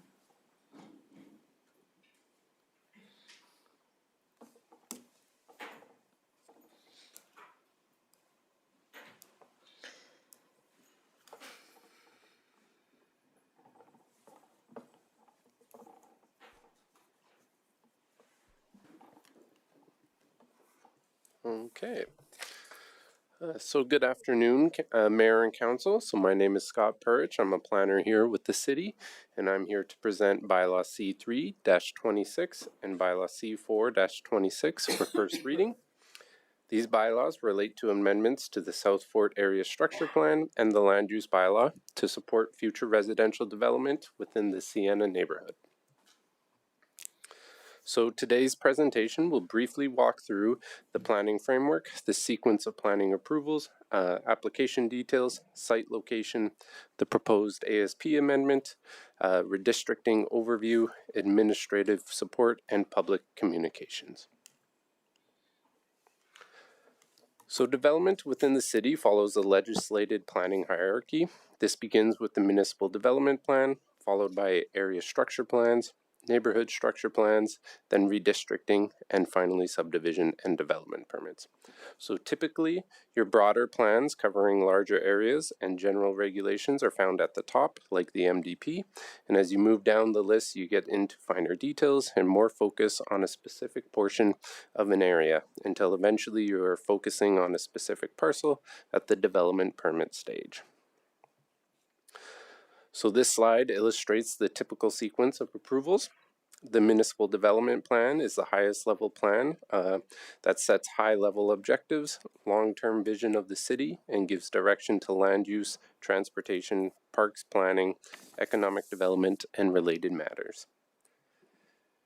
An area structure plan is the next level of long-range planning, which focuses on an area in the city. An ASP may often encompass multiple neighborhoods. An example is the South Fort Area Structure Plan, which is before you for amendment. This planning document sets out policies and identifies general areas for residential, commercial, parks, and open spaces, and infrastructure and servicing strategies. From ASPs come outline plans and neighborhood structure plans, which focus on a smaller area, limited to one neighborhood. An example would be the Sienna neighborhood, which is located within South Fort. This plan is more precise as it begins to show details at the block level, such as collector roads, local roads, and lane locations, housing, and parks and open spaces. So next is the land use bylaw. Council regularly sees the LUB amendments as redistricting, text amendments, and refreshes. The land use bylaw, or LUB, and its regulations are approved by council, and they establish the rules for subdivision and development permitting. So after the land is districted, it can be subdivided into smaller parcels. And once the land has been subdivided, development permits are issued for buildings and how those buildings will be used. The MDP, ASP, NSP, and outline plan are amendments to those documents and are approved by council. So council may also approve the subdivision and development applications. However, this authority has been delegated to the CAO, who appoints members to the subdivision authority and development authority to render those decisions. For this application, while the area structure plan and outline plan need to be amended, they are in place and we are at the redistricting stage, and the proposed application aligns with this process. So moving into the actual bylaw and amendments. So the subject lands are located within the Sienna area and are bounded by 101st Street to the east and Sienna Boulevard to the north. The highlighted area shows both the ASP amendment boundary in purple and the redistricting area in blue. Access to the subject area will be from Canyon Road along here, and from Scoria Wind along here.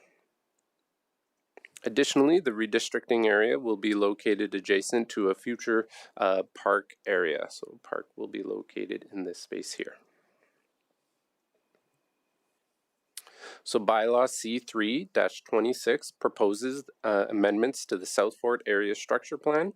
This amendment proposes an update to the concept mapping, adding medium density residential, which is shown here in the subject area and is highlighted in the orange areas along these roadways here.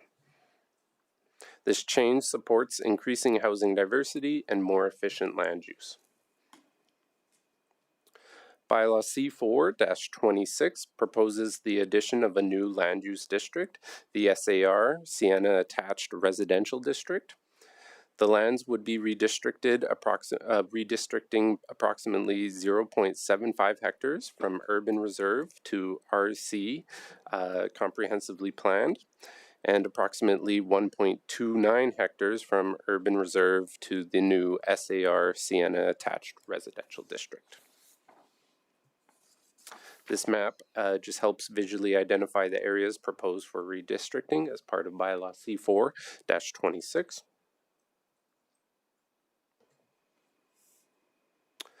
The SAR district supports multi-attached and semi-detached housing forms. It includes reduced lot widths at a minimum of 3.6 meters, a site depth of 26 meters, a maximum building height of 13 meters, and enhanced architectural standards to ensure compatibility with surrounding development.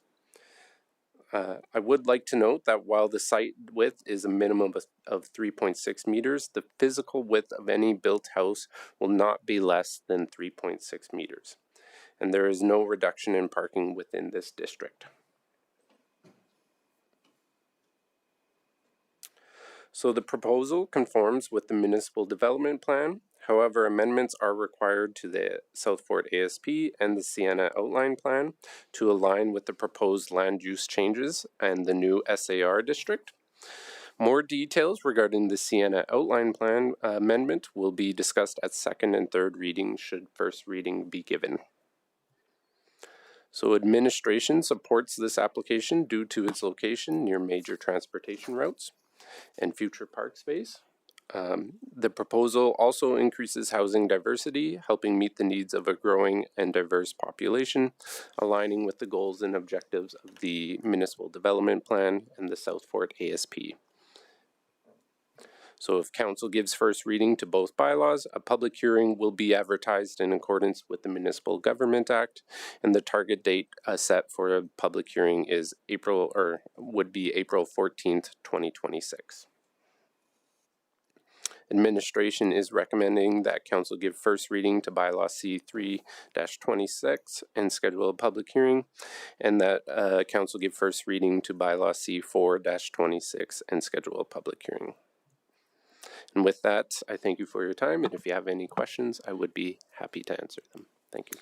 Thank you very much, and I will take questions or a motion. Councillor Harris?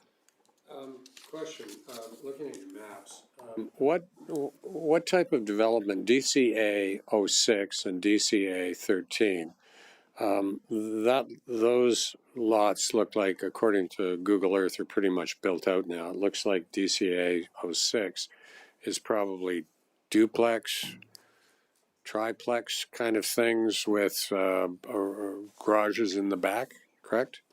Yes, through the mayor to the council, yes, that is correct. They are still considered low density as shown on the outline plan.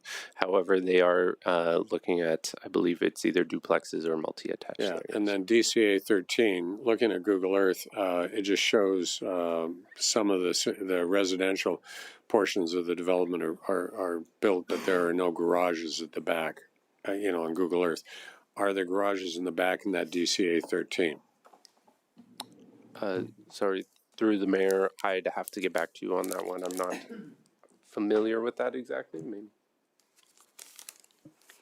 Yeah, through the mayor to Councillor Harris, that does look like what you're seeing on Google Earth. I'm looking at the same image, but I can't verify right now whether or not garages will be built in the future. So we need to look. Yeah, respecting this is first reading, correct? And ultimately we'll go forward. So the basis of my question is, these could be up to 3-story buildings, similar to what Qualico is doing in West Park. And if that's the case, then the question is we'd have 3 stories basically backing onto something that would be basically maximum of 2 stories. And whether there are garages back there, obviously I think we're looking at privacy. I'm not against this. I'm just trying to understand the ramifications of what this new development and the change in the land use district would do to the adjacent uses in that regard. And in the West Park context, that zoning went through, and it appeared there was nothing there. There was nothing behind it. And then subsequent, rezonings took place after the fact, as opposed to what's there now in terms of what we're doing today. So you don't have any concerns about that from a technical standpoint, is my question? Through the mayor to council, so this development would have lane access at the rear, which would also provide some of that separation between this type of development and the DCA 05 and the DCA 13, as you mentioned there. Some of the lot widths would only allow for parking pads or that type of on-site parking, but for the majority of them, they could fit in garages in that space to help separate the actual building from the surrounding development as well. So in the West Park situation, correct me if I'm wrong, the 3-story developments that we approved that have now all been constructed, most of those do have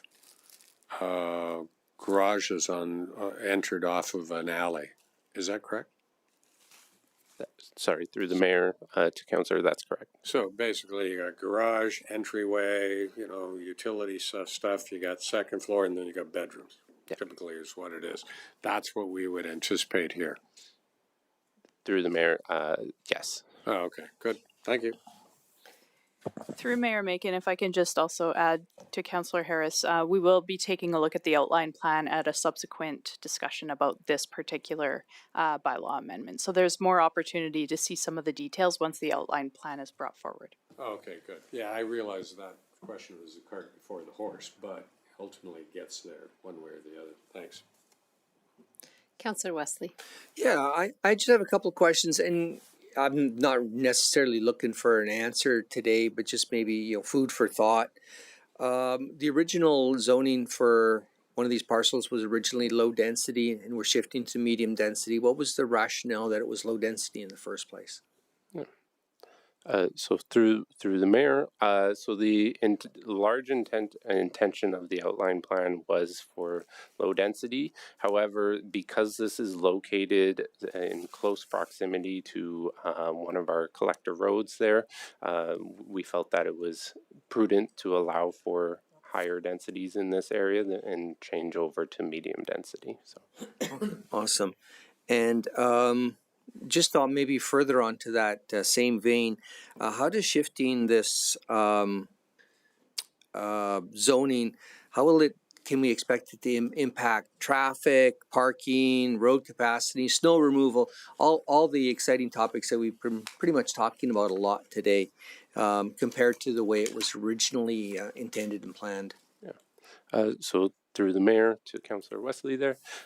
So in terms of snow removal, things along those lines, these applications were circulated to engineering and public works, and no concerns came out of that.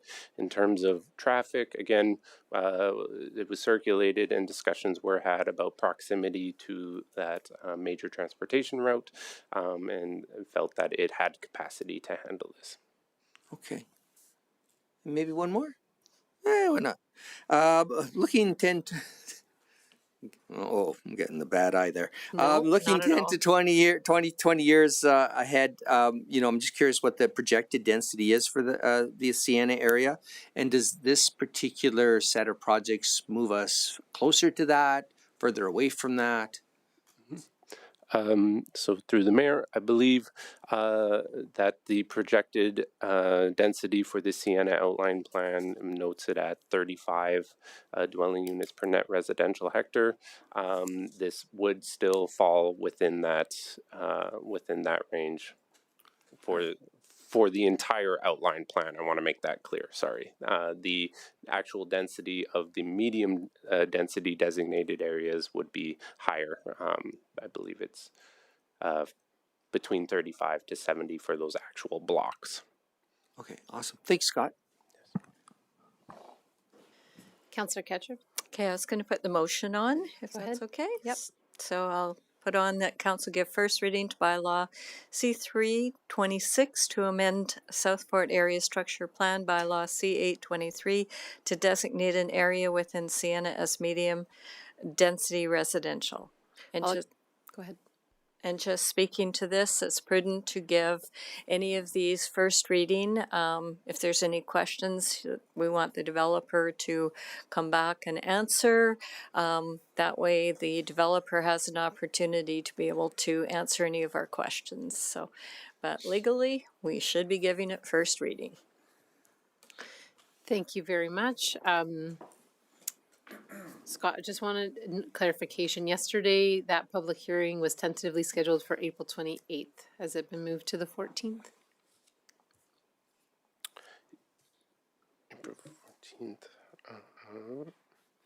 Through Mayor Macon, I'll just note that we've gone through a shuffling with legislative services of all of our reports because there are so many scheduled for this spring. So that could be a shift, and we can clarify and make sure that we have the right information. Thank you very much. I'll support the motion. Councillor Blizzard. I'll support the motion for first reading, but I think every time these have come forward, I gotta say, gee, thank you very much to make sure that every unit will be at least 11 feet wide. I just can't believe I'd want to live in a house 11 feet wide. And I've said this, I know I don't have to live there. I've been told that, but I always put myself in other people's shoes. I think in a lot of these new neighborhoods, as they fill out, we're going to have more and more parking problems, snow removal problems. 11 feet, that's a lot of cars don't even fit there. Certainly not the pickups that every second household owns. I think it's going to cause issues. And yes, they may have garages. A parking pad might be the better way to go, to not allow garages, because people fill their garages with stuff and then can't park back there. So they have to go in front. So I do see issues, but I will support first reading. Councillor Randhawa? Sorry, I may have missed this in the previous questions. Do we have a map or something that shows who will be notified about this in the neighboring areas? No map at the moment, but it would be within a 100-meter radius of the amendment area. Yeah. Okay, so would that be a 100-meter radius of the ASP amendment area? It would be a 100-meter radius of including the ASP amendment area. Yes. Okay, so every house that kind of backs onto this or should be getting notified? Yes. Sorry, through the mayor. Yes. Okay. Okay. Did administration consider maybe expanding that radius area at all? I know we've done that in previous redistrictings and so forth. I just want to make sure everybody that purchased in that area and that may be impacted by this gets notified and a chance to, participate in the democratic process. Through the mayor, that wasn't a discussion, but that is something that we are capable of doing. So. 100 meters is the standard that we have kind of settled on. Okay. You're good? All right, Councillor Ketcher on close. Okay, just before I close, do we need to add on there any public hearing be scheduled, even though we don't have a date?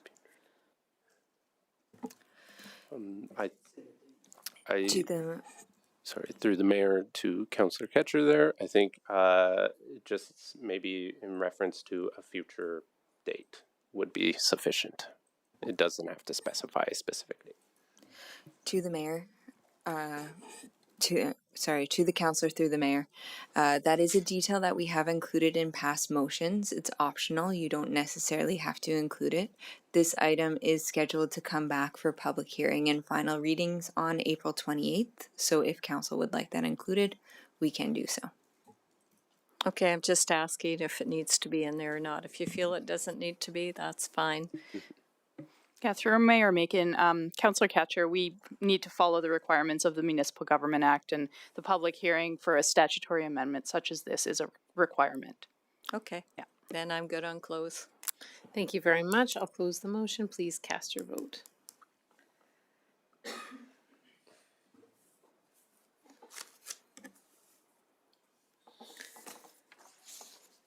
And that is carried unanimously. Thank you very much. Is there any notice of motions? Do we want to do the second one? Oh, I apologize. Thank you. Okay, Does someone want to move the second one? Councillor Harris, or do you want to do it? Go ahead. Okay.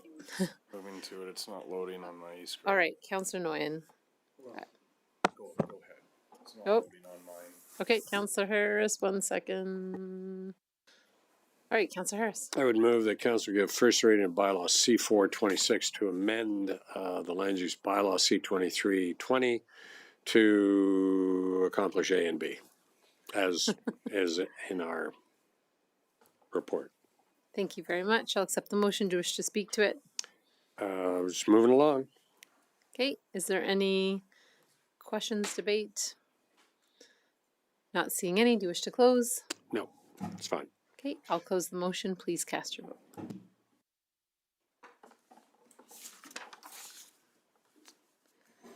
And that is carried unanimously. All right, I believe there is some notice of motions. Councillor Ketcher.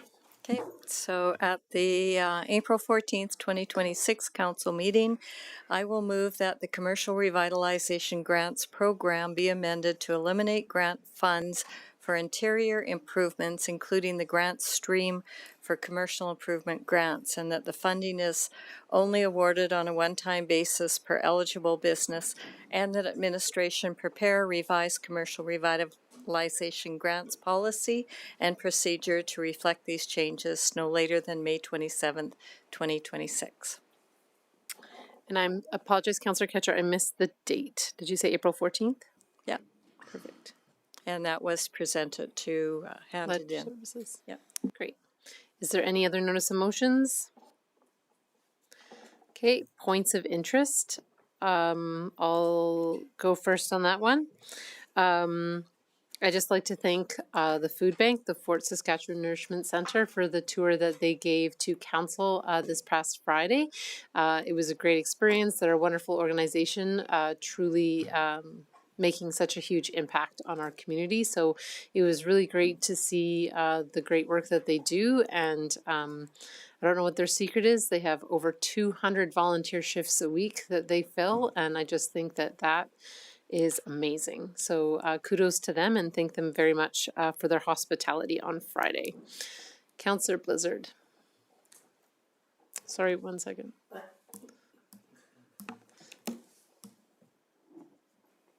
There it goes. I'm on the library board, and to all the people watching and in our studio audience here, I just like to let you know that April 1st is officially Library Giving Day. They've actually stretched it out April 1st to 10th, so you don't have to run into the library on April 1st if you don't want.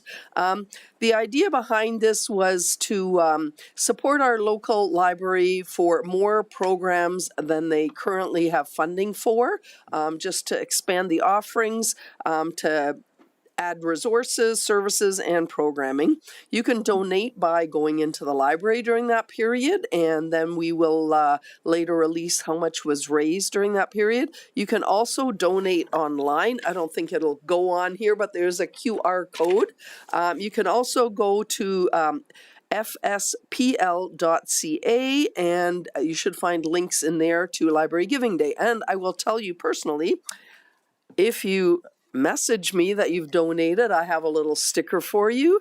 And I also still have some sheep. So if you need a sheep and you've donated, contact me and let me know, and we'll discuss which color you can get for your donation. Thank you very much, Councillor Blizzard. Councillor Wesley? That's awesome. I also want to thank the food bank for hosting us. I've had the opportunity for the last few years to be able to hang out with those folks on a semi-regular basis, and they are some of the most awesome people in Fort Saskatchewan. Their dedication to the community and to building important social infrastructure is extremely important to Fort Saskatchewan and to the functioning of any well-functioning society. Second point of interest is interesting Fort Saskatchewan historical fact for March. It was way back in 1899 on March the 15th that this lovely little community became a village. There we go. I remember it fondly. Gordon's with me. Thank you very much for that. Moving on, is there any councillor inquiries? Not seeing any, I'll take a motion to go into closed session. Councillor Noyan? Yeah, I'll move that council enter in camera to discuss matters under ATIA. Thank you very much. I'll accept the motion. Please cast your vote. And if you already put your iPad away, use your card.